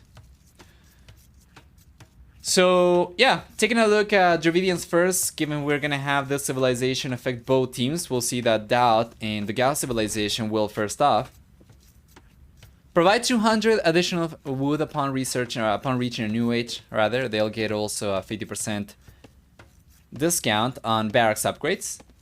We also see for Dravidians 25% faster attack in battle elephant line units. Elephant archer units as well as skirmishers, and they will have on top of that fishermen and fishing ships that can carry 15 extra resources per trip. For the team bonus, finally Dravidians will also provide 5 extra population support per each dock that they go for, as if they were housed, so to say. And then moving over to Slam's civilization, the Saracens will get for the bull player 20% faster attack in galley line ships, so galleys for galleys and galleon. We also have for Saracens twice the HP on transport ships that can carry 5 extra units per trip, and I think we have introduced the civilization before, so we're just going to finish by saying they get cheaper markets, the trade resources for cheaper, and for the team bonus they're going to provide 2 bonus damage from archer units, foot archer units against buildings. So on the right hand side instead we have Japanese and Dravidians. We talked about Japanese before in the previous game, we talked about Dravidians already, so yes. The Dravidian team bonus is really nice, 20%, isn't it? 25%. You're talking about Saracens. I'm going through these bonuses by heart, so I might be off, but I remember it was 20%. Let me check in the tech tree real quick. Oh, 25% faster, it says. Yeah, correct. That's pretty good. Let me take a look at Byzantines as well, which I have learned is 20% faster attacking fire line units. Is that 25%? Yeah, it's 25% faster. Yeah, that's correct. Although the tech tree that I have is affected by the what is it called? Extended tooltips, I think, or something like that. It doesn't have the same descriptions the original tech tree has. It does this 25%, so I'll trust it. You know, in the past, it used to be the case that sometimes the original tech tree built into the game was wrong about many things. weirdly enough. I'm not really sure why, but sometimes like they wouldn't do the math right. So they would say that the unit would attack a certain percentage faster, but they actually were referring to the percentage in reload time reduction, which would actually result in a much faster attack rate even still. But, or the other way around sometimes, like they would like sandbag the stats, so to say. And the extended tools tip mod usually will have the correct information, so I'll trust it. Spirit of the Law will have math stuff that proves it's only 17.496%. Yeah. Well, faster attacking galleys still. It's going to be pretty strong, of course. We'll see players already making a play for the Fuel H, and Miguel's going to be the first one to click up compared to anybody else.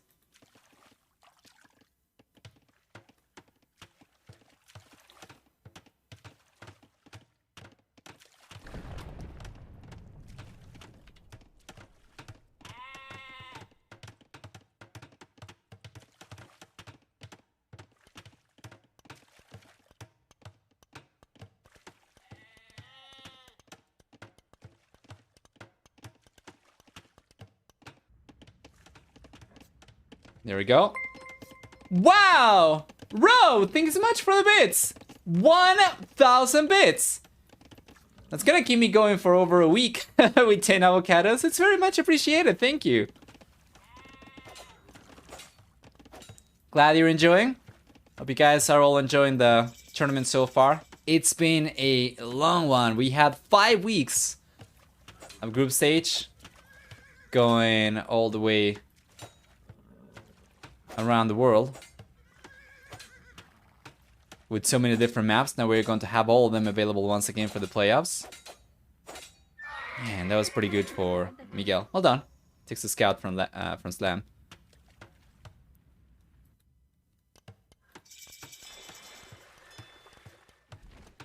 Beautiful.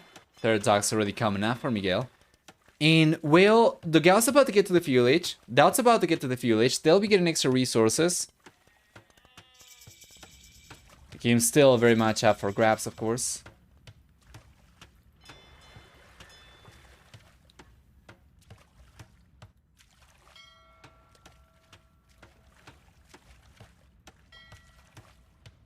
There we go.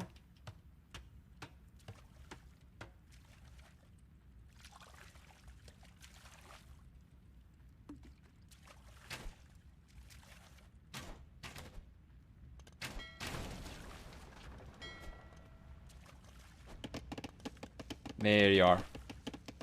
Looking overall pretty good. The Gale's getting a little bit of a lead. The extra galleys coming out, of course. Slam's very soon to be under a lot of pressure. He's got 2 galleys himself, though. Meanwhile... Oh, we see DauT actually come forward with men-at-arms over here. Militias into men-at-arms. He's got 4 barracks.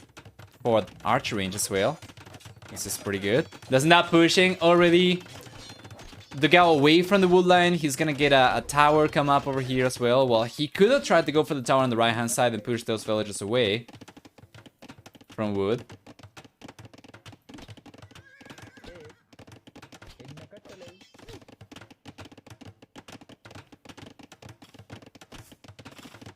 Still pretty nice. He will at the very least keep the villagers away from gold, which is fantastic. And notice he's just going to tuck the tower in very nicely. Inside the gold, beautiful. The great thing about this too is that it's going to be extremely hard for dogao to remove this tower from here, because he will have to get the tower down, the house down first, and then he would get access to only one face of the tower. So yeah, it's pretty interesting strat over here. Although, to be fair, that might actually mean that the Gale will end up getting water control. Right now, Miguel's got more galleys over here, and while Slam's playing with Saracens, it might not be enough for him to take a better engagement over here. Miguel's numbers lead is already too significant, I think.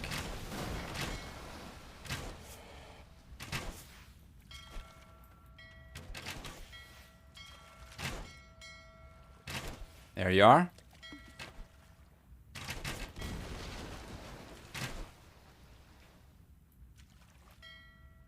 Beautiful. Right hand side. It's gonna keep on collecting more stones so that he can go for more towers.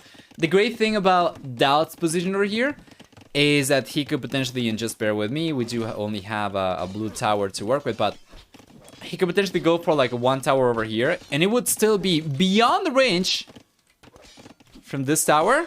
Well, he would still be able to push these villagers away from wood. Plus potentially defend these units potentially and be able to break through over here and go straight through. That'll be very nice for him as well. So we'll see what we get. Taking a look at resources. Right now, DauT's got enough already to go for another tower if he wanted to, and he's going for it! And notice how careful he is about the placement of the tower over here. However, dogau's about to finish researching Fletching though, and now he can actually target the tower. You know, I would actually not be surprised if DauT actually deleted the tower to try and go for it on the right hand side, 1 extra tile, but he's not gone for it. And instead he's just going to commit to it, which I'm not too sure about. He's going for Fletching himself too. Beautiful. Cancellator's coming up now for DauT as well. First player to click up, and Miguel should be on his way up very soon. But yeah, this pressure has been fantastic. Live editing? Yeah. Left hand side, seems like Slam will end up getting pushed away from water. And DauT's got a second market coming up. Well, actually, he's got, sorry, the market coming up now. He's gonna try to go up himself, and even though he's got a little bit of extra gold, I don't think it's going to be enough for him to go up necessarily. The Gao's getting very close to having enough to go up himself, though. Yeah, and it doesn't seem like DauT can do too much damage over here on the right-hand side anymore. Still retain some units, but that's about it. Underwater, yeah, Slam's gotten completely suppressed. So the Gale's looking good, guys. This is what you expect to see a team perform like when they choose a home map. They're doing a pretty good job. Now Miguel taking on Slam's Navy units. Should be able to secure water control for his team, which is huge, of course. And the Gao's already taking advantage of it, for instance, going for extra fishing ships. And at this point in time, that's going to represent the majority of the eco lead for the Gale. 10 extra fishing ships over here they have compared to Gamer Legion. Puts them in a pretty good spot. And Castle H is here for Slam, so what do we see? He's got still some galleys to work with. He's going for the War Galley upgrade. However, Miguel's gonna be up very soon himself, so because he retains a much higher galley count over here compared to Slam, he should be able to take care of these units, even with the War Galley upgrade. So honestly, I wouldn't be surprised if Slam cancel the research, given he's not really gonna be able to do too much with it. Yeah, I mean, take a look at this. He did! He canceled it! Well done! Otherwise, it would have been just wasted resources. Instead, now he can try to make a play for land instead. So he's got 3-4 villagers. We're probably gonna see, you know, he's playing Saracen, so we're probably going to see like a 4 siege workshop over here, probably around this area, right? He could potentially go for a monastery fort as well, and start going for a smash. At the same time, we could potentially see the siege workshop actually come up a little bit more aggressive, right? Probably around this area, but he's going to go for it on the back. He's not going for the siege workshop at all, though. He's going for double monasteries. Okay, now he's got the siege workshop. Beautiful. I keep on forgetting to make the command about small trees. Why is small trees off? It's not off. It's I don't use small trees. I use medium trees. So I'm just going to show this to you. If you take a look at the edge of the screen over here, for instance, and I disable DLCs, notice how they become larger. So these are medium trees, which still retain the foresty look of the game compared to small trees. However, birch trees specifically are not affected by the mod, which is not intended actually, but I have not really gotten around to fixing it yet. So sorry about that. Birch trees will still look big, but the rest is going to look medium trees. Hey, we have an armor elephant. Trying to get the house down. Okay, that's good.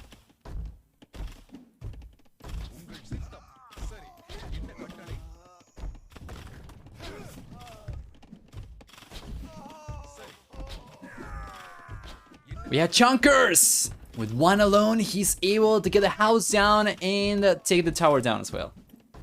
Beautiful. When you command trees or something like that? Yes, I just keep on forgetting to do something about that, but after the game is over, if somebody can remind me to make a command for it, then we can do it. For sure.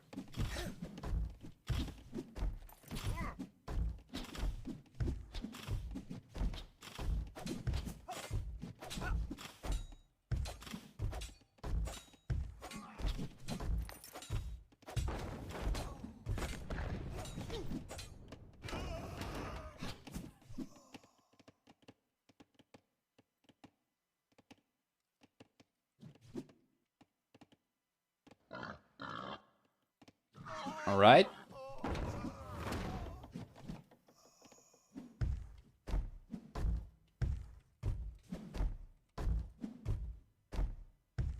Maybe trees due to a bug mod does not work on birches. Yeah, after it's I do not mean just making a command for it, but actually what I want to do is after the game is over, we can potentially take a clip where I actually show the difference between big trees and medium trees. Because sometimes people will ask about it even when we don't have birches, because birches? Even when we don't have birch trees, because it still does not look like small trees.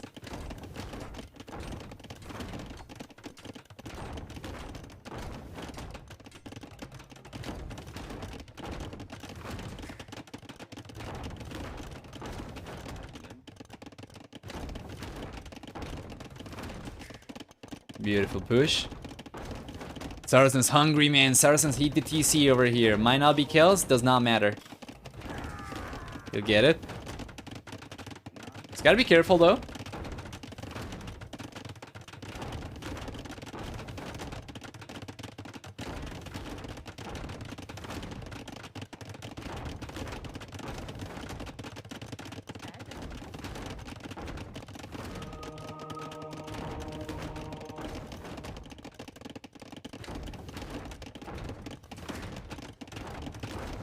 Yeah.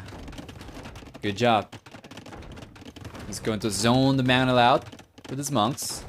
He's bringing a third Mangle over, so this is see. If it does not go down, it's just going to be a very, very expensive resource bit where he'll just spend so many resources trying to get the DC up.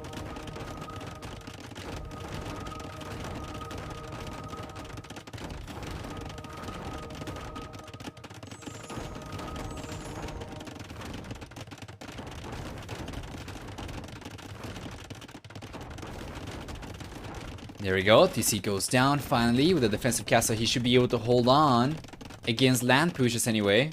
Now the Gao is going to have both players go up to the Imperial Age very soon. They have so far managed to do a pretty good job defending over here. We take a look at the left-hand side. The Gao is going to start putting some pressure. He sent some skirmishers away, or around. It's nice economy right now, but yeah, with both players getting to the Imperial Age, plus full water control, this is actually very, very good for the Gale. Notice as well, if you take a look at the minimap, there is a lot of fish that the Gale has already finished collecting, and they still have so much more over here. So it comes as no surprise that they have gone for as many fishing ships as they could have gone for. 22 and 23 over here, or still a lot, of course. So yeah, they do not need too many extra food workers, although the Gao does have some extra villagers collecting food. He could potentially still just make a play for fishing ships if he wanted to, given that they are safe on water. Nice push. And what do we get once they get to the Imperial Age? Archer range is coming forward already for the Gao.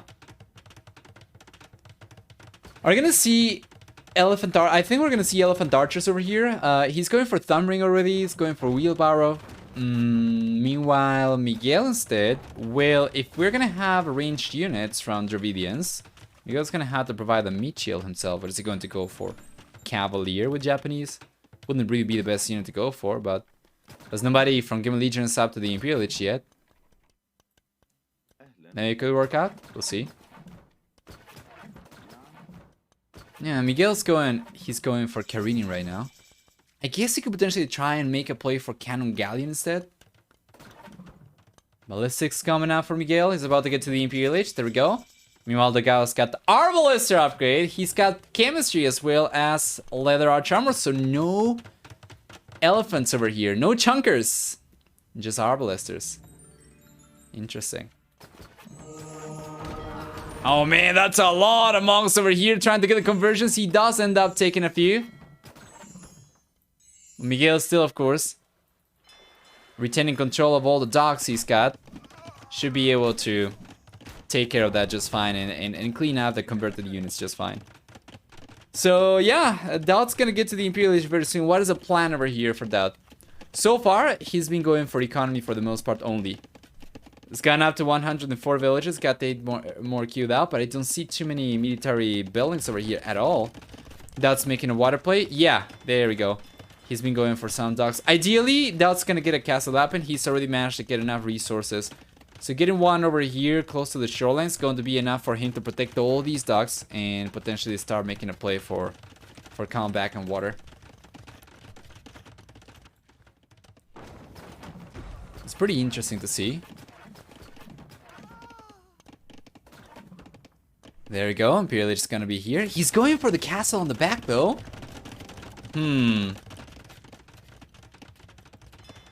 Yeah, Shipwreck's coming up now for DauT as well. And what is the plan? Meanwhile, down south, the guy's going to make a switch to land push. Which means that DauT might actually be able to get water back, but it's not really going to get them too much. In any case, they'll be able to prevent dogel from getting further ahead in economy for free, right? With all the fishing ships. But it feels like making a play for water for economy right now is too late for Game Legion B. So it's mostly about preventing dogel from still getting further ahead. However, with dogel, they already managed to get such a nice lead.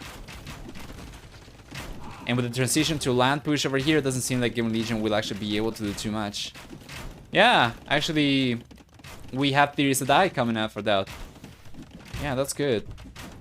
It's not going to require too many for him to get water back, but I don't know. We have some momentum over here for dogel already with armor elephants. These are siege elephants even.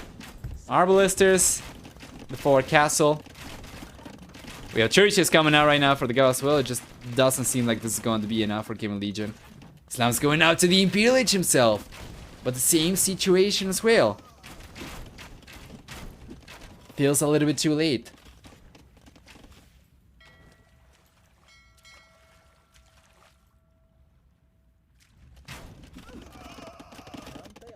Nice. Regalia's coming up now for DauT, interestingly enough.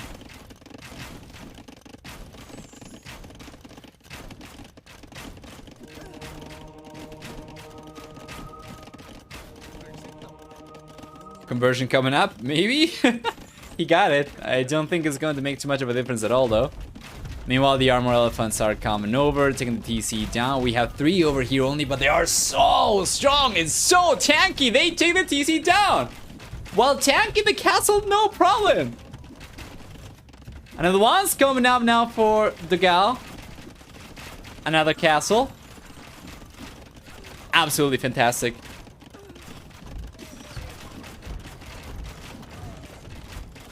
Extra siege coming over. This is really good. Well, DauT might end up getting water control over here for Game Legion. It's just, it just really feels like too little too late. The right hand side, we have a forward castle from Miguel's, bringing trebuchets over, and now Arbalisters too. It's just going to be double Arbalister push for dogel, interestingly enough, and this castle's going down to the siege elephants. We did get chunkers in the end. It was not elephant archers, but we got armor elephants. Now, it seems like dogel is going to make a play for Urumi Swordsman as well, which I do like quite a bit.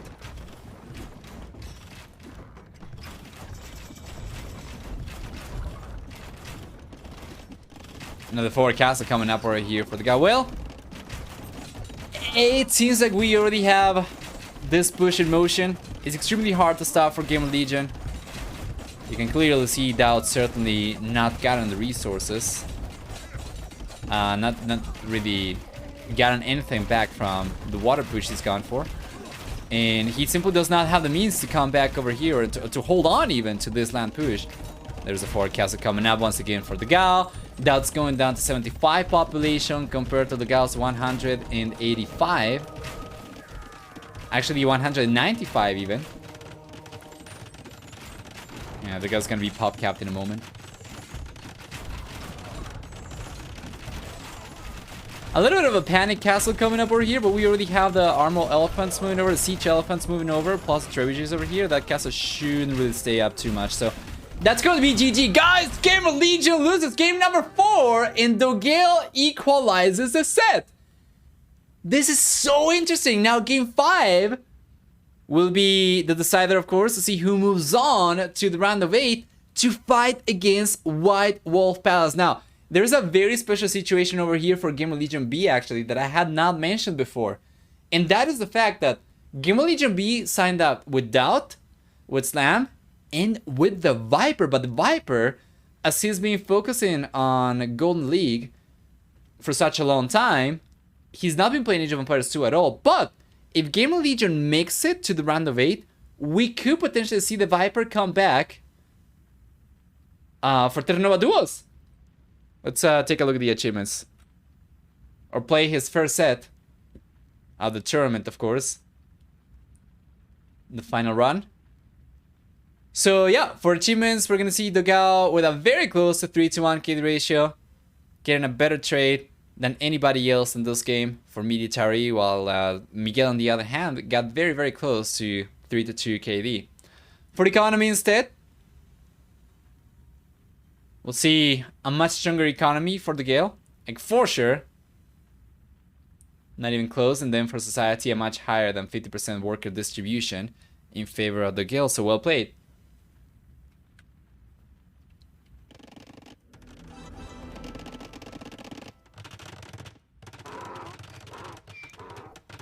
Okay.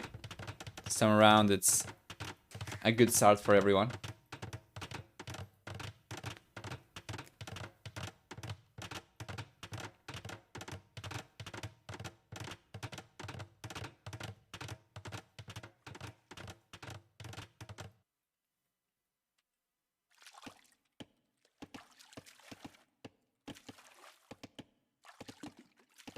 All right. Let's take a look at the civilizations over here real quick. Starting on the left-hand side with Gamer Legion, we're gonna see DauT playing with Celts. We're gonna see Slam playing with Huns. So for Celts, we'll see for DauT first off. 25% faster attack and siege weapons. We also get for DauT with the civilization 15% faster moving infantry starting in the field age, as well as 15% faster working lumberjacks. On top of that, for Celts, they're gonna get priority for herdable conversions, and for the team bonus, we'll have for Celts 25% faster working siege workshops. Meanwhile, up north, Slam playing with Huns is going to get 200 population support from the get-go. He does not need to build houses. He'll get also 50% accuracy on trebuchets as opposed to 15%. And 10 and 20% cheaper cavalry archer units in the castle and Imperial Ages. For the team bonus, the stables will work 20% faster. And moving over to the right-hand side, taking a look at the civilizations for dogel and Miguel, we're going to have Chinese for Miguel, which we have talked about Chinese already when we started the set, as it got utilized for Al-Samim. While dogel instead is playing with Huns, which we have just discussed, as it's the same civilization Slam's got over here. Once again, taking a look at the map, we do have a lot of gold along the shorelines. So over here, we have extra gold over here, we have extra gold over here, right? I shouldn't really say extra gold because the players do not have any player-specific golds at all. But yeah, that's where you have the golds. And then if you are unable to collect from there, or if you want to collect from a more concentrated gold vein, you can go over to the center. Now the thing about the center is that you have to transport units using the transport ship through the center over here, so you can get there. because they cannot walk. If we take a look a little bit more closely, we take a closer look over here, you can see that the trees are actually obstructing the shoreline, so units cannot go by foot, they need to be transported. If you do end up losing water control, that's going to leave you in a pretty awkward spot because you won't be able to protect your villagers to collect resources from the shorelines, you will not be able to transport your units over to the center, or you could potentially, like, let's say you transport your units a little bit sooner, but then you lose water control, it's very unlikely you'll get enough over here going to hold on to your center control. Because we can get Navy units get over to the center and take anything down over here as well, obviously. So yeah, pretty interesting.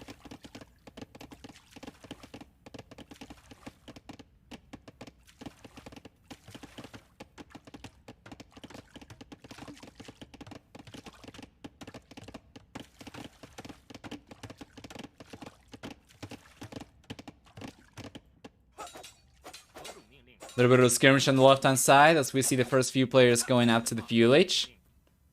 With the DauT and Slam going up.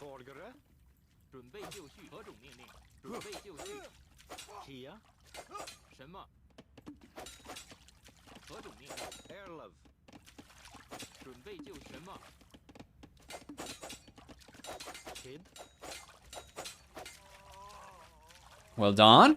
Scout going down already for Miguel. Beautiful.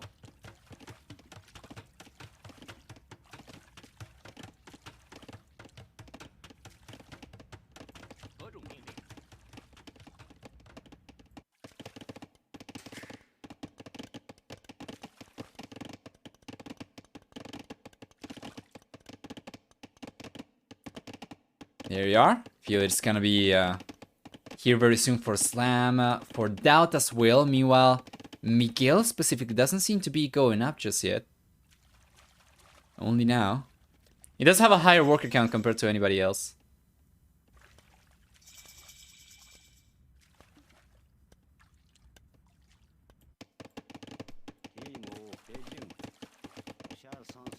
Oh, that's correct, right? You wouldn't be able to build a farm because you kind of need the mill to do that first, unless you're playing with Khmer, I guess.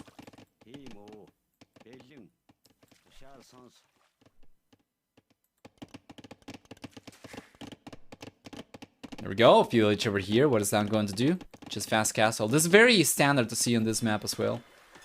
Let's just try to play for the castle age. Although we do have some galleys coming out over here, so now we'll put some pressure on water. He'll still should be able to get to the castle age. You know, pretty soon overall.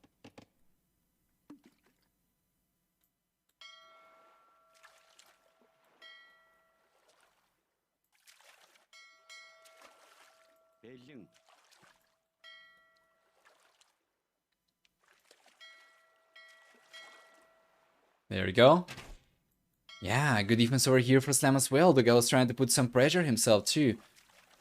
DauGao does not have as many resources as he needs to go out to the castle age at all. And although that's also the case for Slam, Slam's significantly closer. DauT on the other hand doesn't seem to have too many resources himself either. So this is actually pretty curious. Miguel seems like he'll be the first player to actually be able to go up to the castle age, interestingly enough. By the way, the goals we have in the shipwrecks over here is going to be 1600 as opposed to 800 only. So it's pretty good.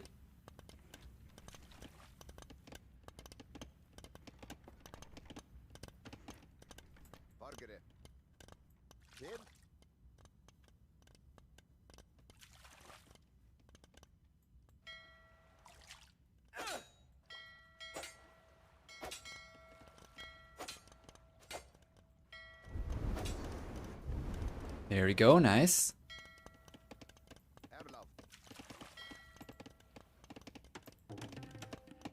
Beautiful. This is a home map GL lost the last time, isn't it? It certainly rings a bell, I think so.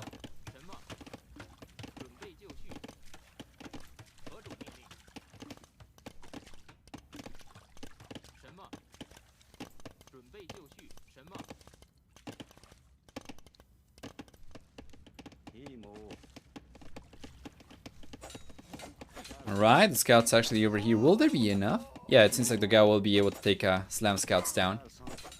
And DauT is going out to the castle edge finally. Slam should be on his way to the castle edge finally as well. Miguel's going to have everyone beat to the castle edge. However, the guy's going to take a little bit longer to go up himself. What is the plan? Miguel's sending villagers forward and he's going to get a stable up. So he'll start putting pressure on land. He does have still fire galleys to work with. Now, I'm not the biggest fan of this unit over here. And I have already talked about this in the past as well. Because of how narrow the rivers are. Especially the creeks along the center over here. And between the mainland, of course, because of how narrow the water is, I don't think fire ships will be the way to go. So I do prefer Miguel to make a play for land pressure, but I don't know if it's going to be enough though. Without playing kills, you know, he's gonna be able to go for pikemen. Faster moving pikemen as well, so not even the mobility is going to help Miguel get a good trade over here. Well, getting up to the castle so much faster might be enough though. Because DauT only now is going for the barracks. And obviously spearmen will not be strong enough against knights on their own. Maybe Miguel can get some damage over here, some significant damage done before DauT gets to the castle edge or gets to a good amount of spearmen anyway.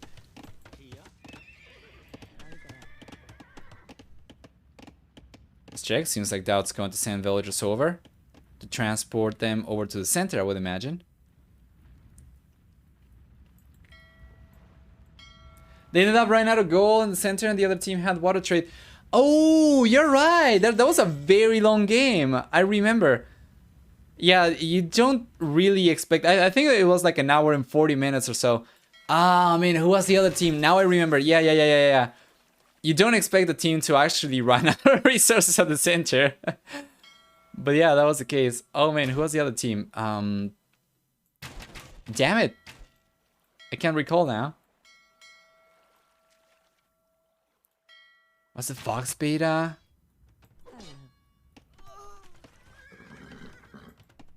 Was it Professor on his Muppet, maybe?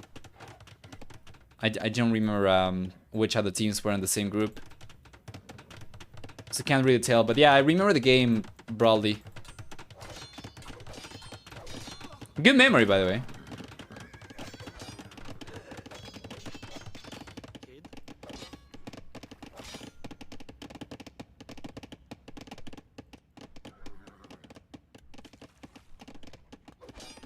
There we go. So really managed to get a little bit of damage over here. DauT's lost 2 villagers. It's not a huge loss. He's got into the castle edge and he's got a second TC over here, so he should be able to catch up. He's got a third TC even coming up at the center after he transported the units. But yeah, the guild's certainly putting a lot of pressure over here with the guild sending archers forward as well. Sam's already in the castle edge. He's going for a scorpion, which should be enough for him to hold on against the archers. Yeah, and instead, it seems like Gamer Legion's gonna try to just get full water control. DauT's got fire ships to work with, as opposed to fire galleys. Although that's a very threatening demolition raft over here. Demolition ship, even. For Miguel. And yeah, for Navy units though, Gamer Legion's looking so much stronger. Slam's been pushing the players around the map as well. Pushing the fishing ships away. He's got significantly more war galleys compared to how many galleys we have for the guy over here. And as the guy gets to the castle edge, he goes for the crossman upgrade. Right away, Bakin Arrow. No galleys, no more galleys, no more galley production at all. So this is really interesting. Gamer Legion might end up getting full water control over here, but if the land push is strong enough from the Gale, that might not make much of a difference.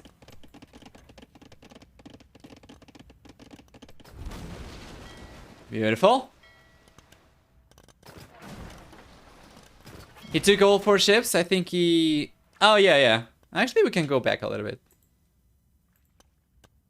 That's fine. Dude, okay. I just want to see the big bada boom.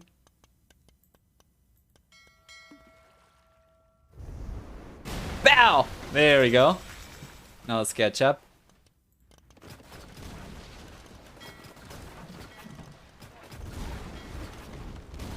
Beautiful.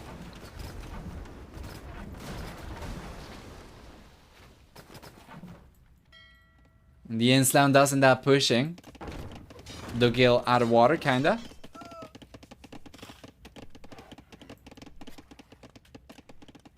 Miguel's pressure over here plus the DauT's pressure against DauT is great, but it's not unmanageable, especially as DauT's got the extra TCs to keep up with worker count with as well. However, the DauT's also going to the center too. That could be interesting. We'll keep an eye on it for sure. Yeah, Slam just keeps on roaming around, raiding. Good picks. Beautiful. If DauT is able to spot this up, and it seems like he's already aware of it, and if he can take the villages down, that's going to be so good. Let's see if the guy's going to react to this. Already losing one villager. There we go. He walks away. We have a Scorpion coming over. Now the guy cannot do much of anything while being under pressure. So he'll just have to move out of here. That's pretty good because now, with the water control we have from Gamer Legion plus the center control as well, we have no goal access for the Gale, or at the very least they shouldn't. Now remains to be seen if that's going to be enough of a lead for Gamer Legion to take this one or not, because we still have some pressure over here on land coming out for the Gale. Crossbows, siege. The regular house, what is the pop limit? 200 per player, so it's going to be up to 800 for the game, 400 per team.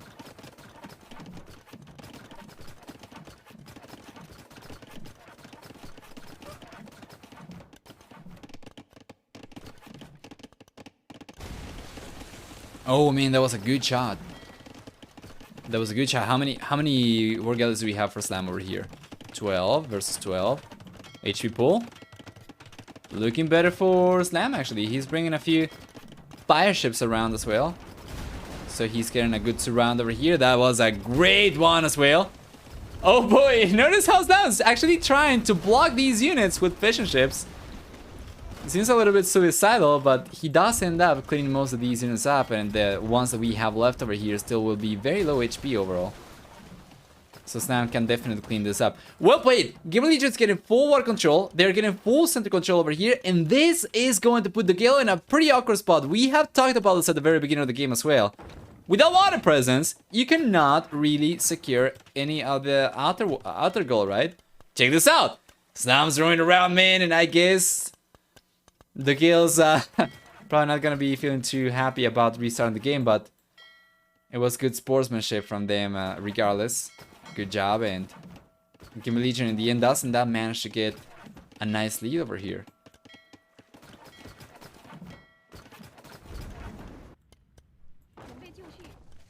Good defense for DauT as well.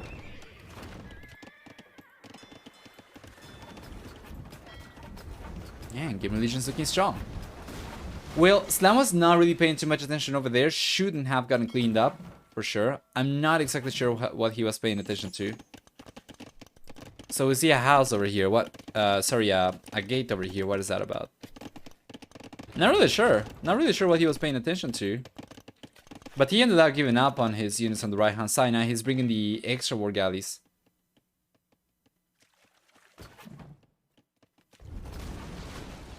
Gale struggling. Sending a bunch of villages forward. The guy's gonna try and go for a castle drop by the looks of it. Yes.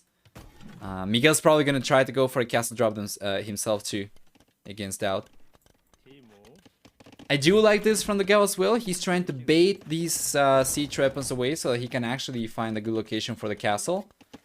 Now I would imagine, let's take a look at the scouting information. Yeah, going for a castle over here would be ideal, of course, but he will get... Okay, wow, he's actually going for an even more aggressive one. But it's going to get spotted right away. You know, Slam, if he buys 100 stone, he might be able to go for his own castle very soon. He's been collecting stone himself as well, so let's see. Okay, there we go. Does Slam have a market? He does. So he can buy 100 stone and he can go for a counter castle over here, but it doesn't seem like he's realized about it. He's realized about it now. I don't know about that, man. That is after this castle has already gone out to 50% completion. And Slam is taking so long to get started. Yeah. It's just gonna have to bail from here. That was a little bit too slow of a reaction. Now Slam's going for a castle in front of the wood line instead, where he's gonna try to, I guess. Just gotta be careful with this man over here. The guy could very well end up sniping the foundation of the castle, so Slam's gonna have to go for a castle elsewhere. That was actually very effective from the DauT. Well done.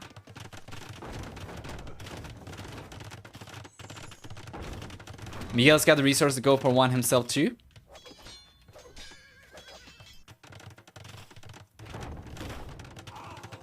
Oh man, this is rough. 2 mana plus crossbows. There is no way Slam gets this castle up at all until he gets a mana out himself. And only if he manages to clean these manas up, he'll be able to get this castle up. Otherwise, not a chance. Now that's going up to the Imperial Age. Slam's still looking very strong on water. He's going to end up cleaning this up most likely and preventing dogel from getting to gold once again, but yeah, the castle has been extremely disruptive. And if we had something similar for Miguel, it doesn't seem like that's going to be the case as he's going for the castle near the center. But if he had a castle come forward for him instead against DauT, that might have been enough for the dogel to start coming back. But right now, it's kind of rough. Slam does end up losing a bunch of villagers over here, but it seems like the castle should be coming up. There's only 1 mana left over there. Now the DauT's lost it. So this castle's coming up finally. And well, DauT was going to be the first player to get to the Imperial Age.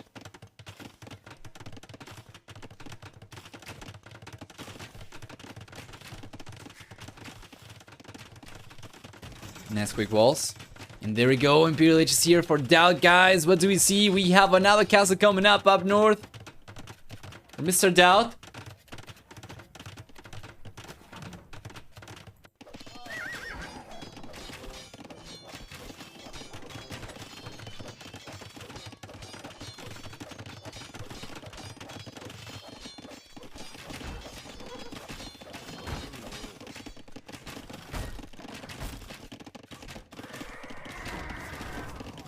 There we go. Beautiful.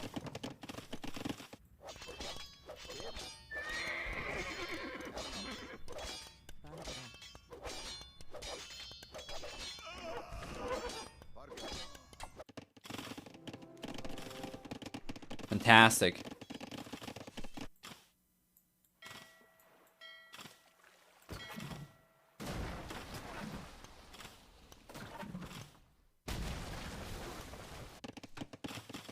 If you actually like cavalry coming over from Miguel, trying to put pressure against Slam. This really reminds me of clearing a little bit. Slam is right now a little bit of a punching bag for Game Legion, while DauT's just been booming away, man. He's got 2 TCs at the center. He's got into the Imperial Age. He's got 2 castles and World Raider production plus trebuchets. Yeah. Slam over here is taking pressure from Miguel and dogao. From Miguel, as he would say.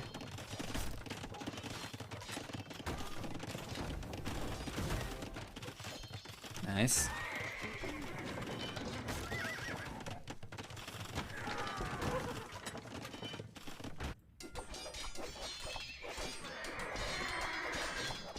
If only Slam could have reacted a bit quicker. Yeah.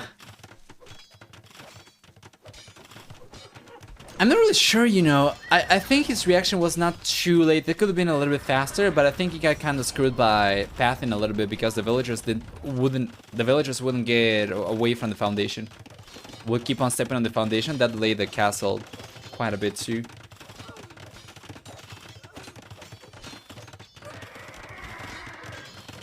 DauT so greedy, went to imp and still preparing an attack. Yeah. Meanwhile, Miguel going for a castle at the center over here.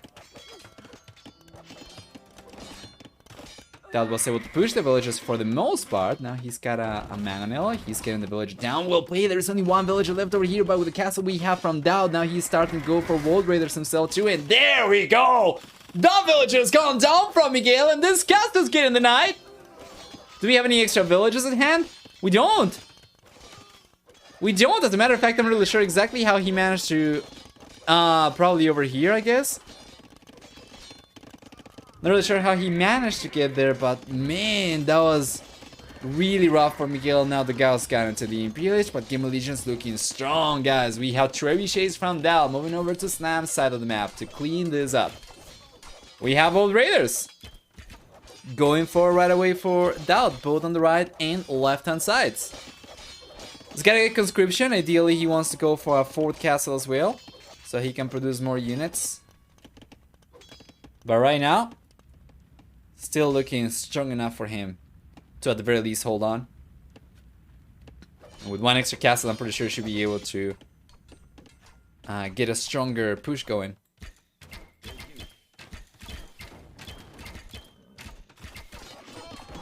Miguel got to imp with one of the two civilizations don't get done just to cut in.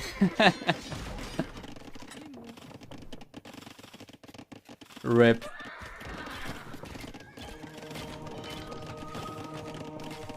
Is it still only Huns in the Turks that don't get onagers?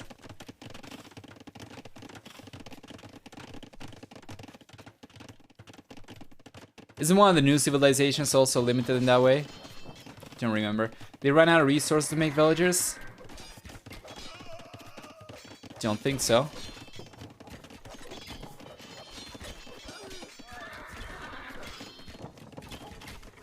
Nice raids though from Miguel in any case. Yeah, and he keeps on coming in. Oh, I think he... Wait, how is he coming in? Did he cut through with the trebuchet or something? How is he bringing these like cavalry forward?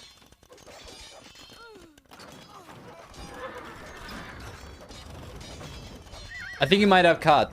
He might have cut one tree. Because I don't see any transports over here. Yeah, good defense though. That's still with the World Raiders. Should be fine. Left hand side, we have more World Raiders coming over. Would certainly like for DauT to start bringing some trebuchets over, but if he wants to keep World Raider production, of course, he can only go for one thing at a time from the castles. Even with a castle over there, World Raiders do end up coming out on top. Damn!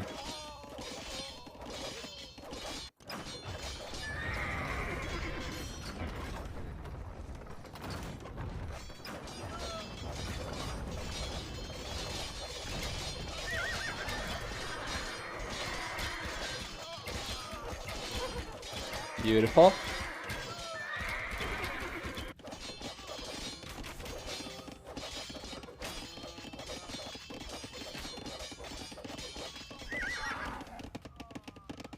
Now we see Slam going for Marauders as well. Scale Paladin Armor. It seems like we're gonna see a play for Tarkans from Mr. Slam. Still retains water control with a good amount of ships. The raids from Miguel have been very effective so far though, to be honest. However, now when Slam gets to the Imperial Age, that's going to be both players from Gamer Legion and the Imperial Age versus only one from the Gale. So I don't know if Miguel's pressure over here is going to be anywhere near enough.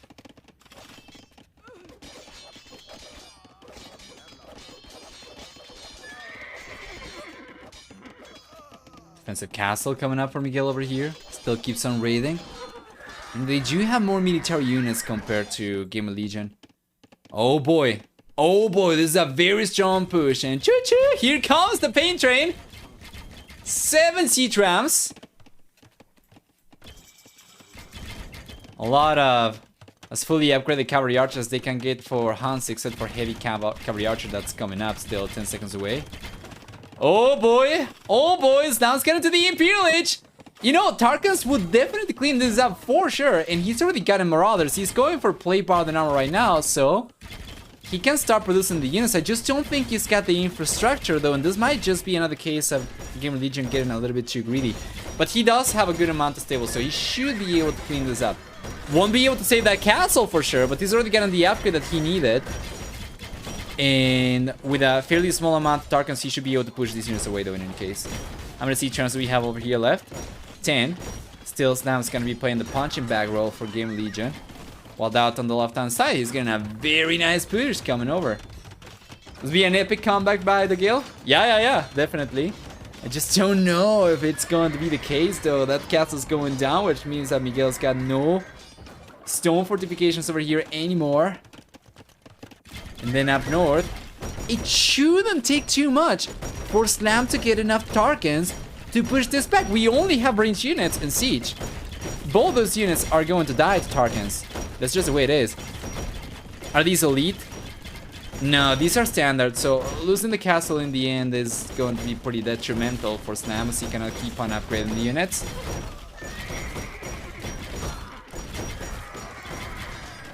Taking a look at resources, he does already have enough to go for another castle himself, so he could try and pursue elite Tarkans, but what he's got right now might just have to make do. He's got 7 pierce armor, these guys are going to have 11 attacks, so that's going to be 4 damage per shot. That means that it's going to take only 30 cavalry archers to one-shot Tarkans over here. So it's very similar to what we get for standard cavalry archers against standard castle age knights. That is certainly not what you're expecting to see from Tarkans over here. And this push main from dogel is amazing! They are completely pushing Slam away. Slam still retains a good amount of villagers. Make no mistake. But he's had to move basically like 75% of his economy away in the last 2 minutes or so. So let's take a look. Here come Tarkans. Are they going to survive? Doesn't seem like it's going to be enough though. They go back with the other castle over here. Slam cannot keep on defending himself too much, but he did get the castle down south, and at the very least he'll be able to get the lead Tarkan. Now this will change the game quite a bit. We have now extra armor for these units, and now they're coming over because that's going to reduce damage by 25%. A huge difference for a single upgrade. There we go. The Tarkans will push these cavalry archers away. Unfortunately, Slam has taken the engagement after he already lost his base. So if he wants to come back over here, he's going to have to rebuild everything. And as of this point, he's going to be mostly an appendix on DauT's base instead. And down south over here, Zaga's bringing heavy cavalry archers. He's able to hold on against World Raiders just fine.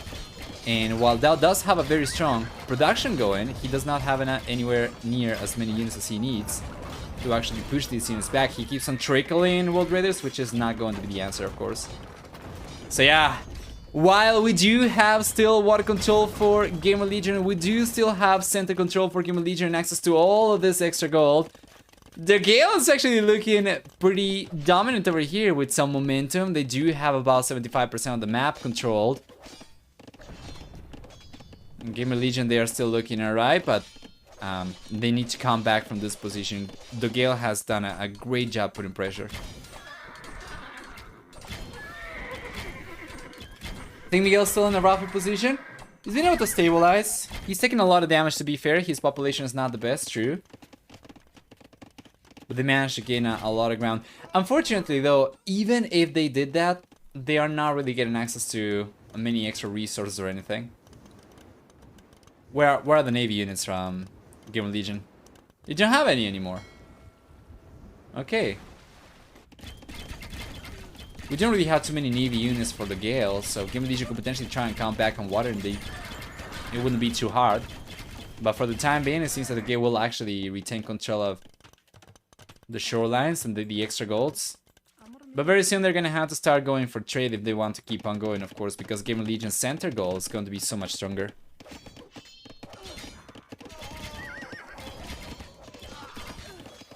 As a matter of fact, we can do like some quick maths over here. If we take a look at the center, you'll see that we have 52 golds. If we take a look at the entire map, it's going to be 67, so that is 15 tiles of gold left along the shorelines, worth about 30 tiles of gold because they are 1600 each as opposed to 800. But that's still going to be a lot of extra gold for Gamer Legion over here that they can keep on playing with. About 22 extra tiles worth of gold, which is going to be about 17,200, I think. Extra gold that Gamer Legion is going to have to work with. So as long as they don't take like really poor fights, they should be able to still take this one though. Numbers don't lie.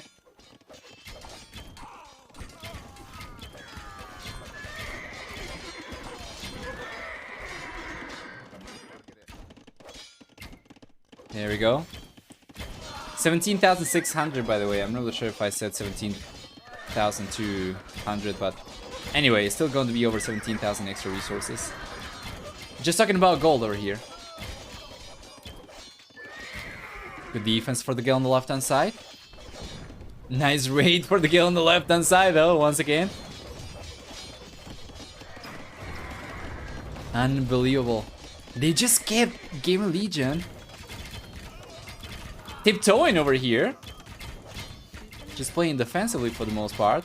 And it's been very, very hard for Gamer Legion to get any pressure going themselves. Although now that might change, as now starting to send some Tarkans forward. Finally.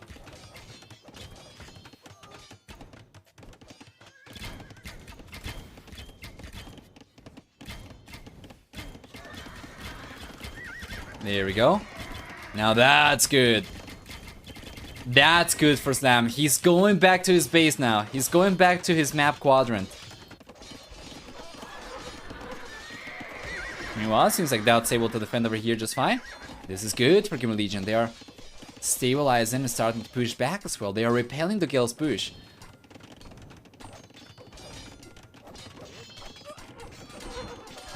Now, with the units that we have over here on the right-hand side, basically, World Raiders are going to be enough to clean everything up. We have light cavalry, camels, halberdier, and up until now, we had a very small amount of cavalry archers. Now that's looking a little bit more threatening from the Gale, so DauT's going to go back, and this is time for Slam to send the units forward himself too. Beautiful. But yeah, they're slowly but surely coming back. Slam's regaining ground over here, going for a castle even. Pretty interesting game. Some of the most interesting games we have seen in this tournament so far have actually taken place in this map, which is pretty interesting for sure.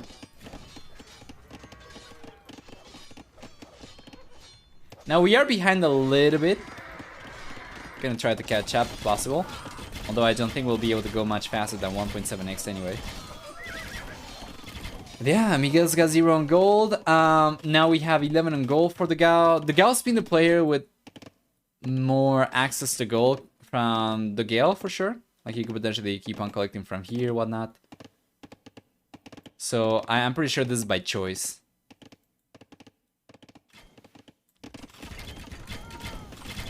It's going for halberdier now, making the switch away.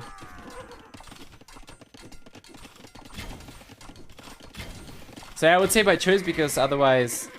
What am I talking about? The Gale's got access to gold. Yeah, Miguel is not out of gold by choice. He's not actually decided to stop collecting gold. He does not have access to it. True. But yeah, the guy should be able to sling if necessary.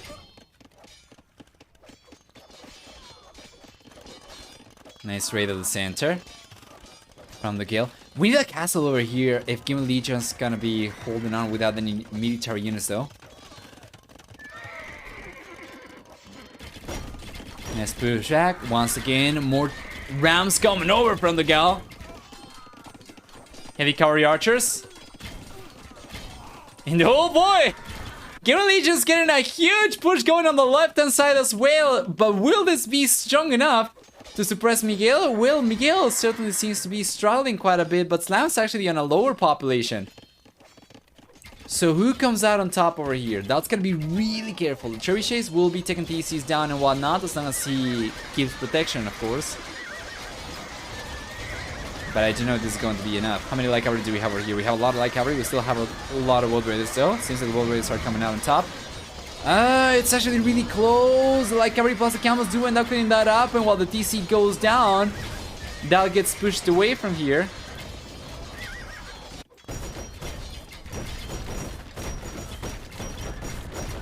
And up north, fantastic push from the Gale as well. Yeah. That certainly did not seem like it was going to go that way. They go in favor of the Gale quite a bit. Although they are still behind in worker count by a lot, and we still have center control for Gamer Legion over here, thus access to extra gold. This is kind of rough. Gonna keep on trying to catch up here. Good unit production for Slam. Good unit production for DauT as well.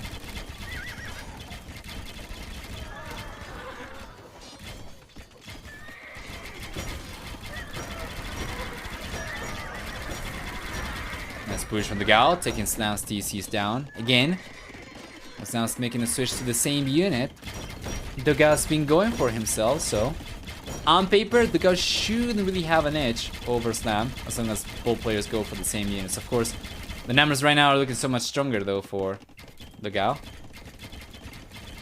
Slam's going for Galleon. Seems like he'll try to get water control once again.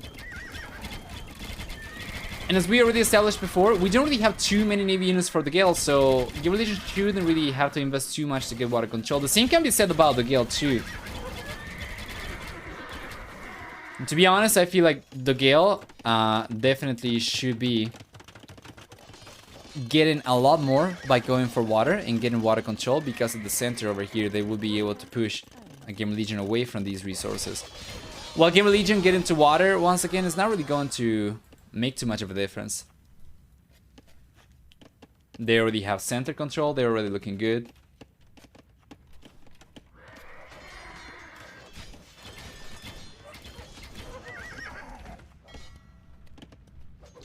Such back and forth, and it's incredible, but Game of Legion's actually holding on. With a little bit over 1/4 of the map over here, while the Gale's being able to get 3/4 of the map or close to it, but still struggle to seal the deal. Although they are getting a little bit closer right now, though. Man, that's a lot of light cavalry coming over. Now we have C-Trams going over. We have heavy cavalry archers coming over. This might be the push that the Gale needed to secure the game and secure the set. As Game of Legion was looking so much stronger for gold access for so much longer, they were unable to take advantage of it. And now the Gale, with a fantastic trash meat shield and an incredible siege push over here, will end up pushing Game of Legion away from the center. This is the push that we needed to see from the Gale against Game of Legion. Without center control, there is not much that Game of Legion will be able to do. DauT's going right now for strongholds as well. Just going to make the castles a little bit stronger. I think that the castles attack 25% faster with strongholds. That's an upgrade that I rarely ever see, so I don't remember the effect too much, but I think that's it, right? I think they attack a little bit faster. But yeah, is this going to suffice? Well, we'll see, man. Slam's got a good amount of cavalry archers himself over here as well to work with. Although these are not fully upgraded, he still does not have heavy cavalry archers. He's bringing the Galleon though! Oh boy, were they expecting this push from the Gale to take place at the center? Is that why they decided to go for Navy production? Might be the case. Wow. Still no heavy cavalry archer though coming out for Slam. What a nice push from the Gale. They managed to get significantly ahead in population overall, with military and worker count looking so much higher for the Gale currently. Was it just so much like cavalry production from Miguel? It's ridiculous. He's gotten slung out of his mind by the Dogao for resources. Meanwhile, DauT's been doing the same to Slam as well, but it's been a little bit harder for Slam to actually get going over here.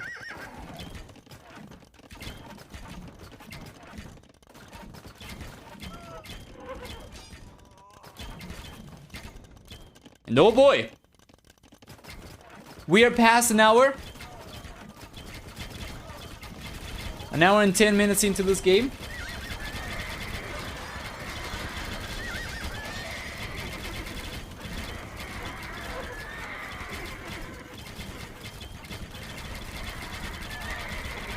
Still a good amount of Galleon over here. They just gotta be careful, of course. Man, Game of Legion, you know, it's gonna take a lot for them to come back. For sure. We have no gold miners for DauT, for instance. Slam is on 15 right now.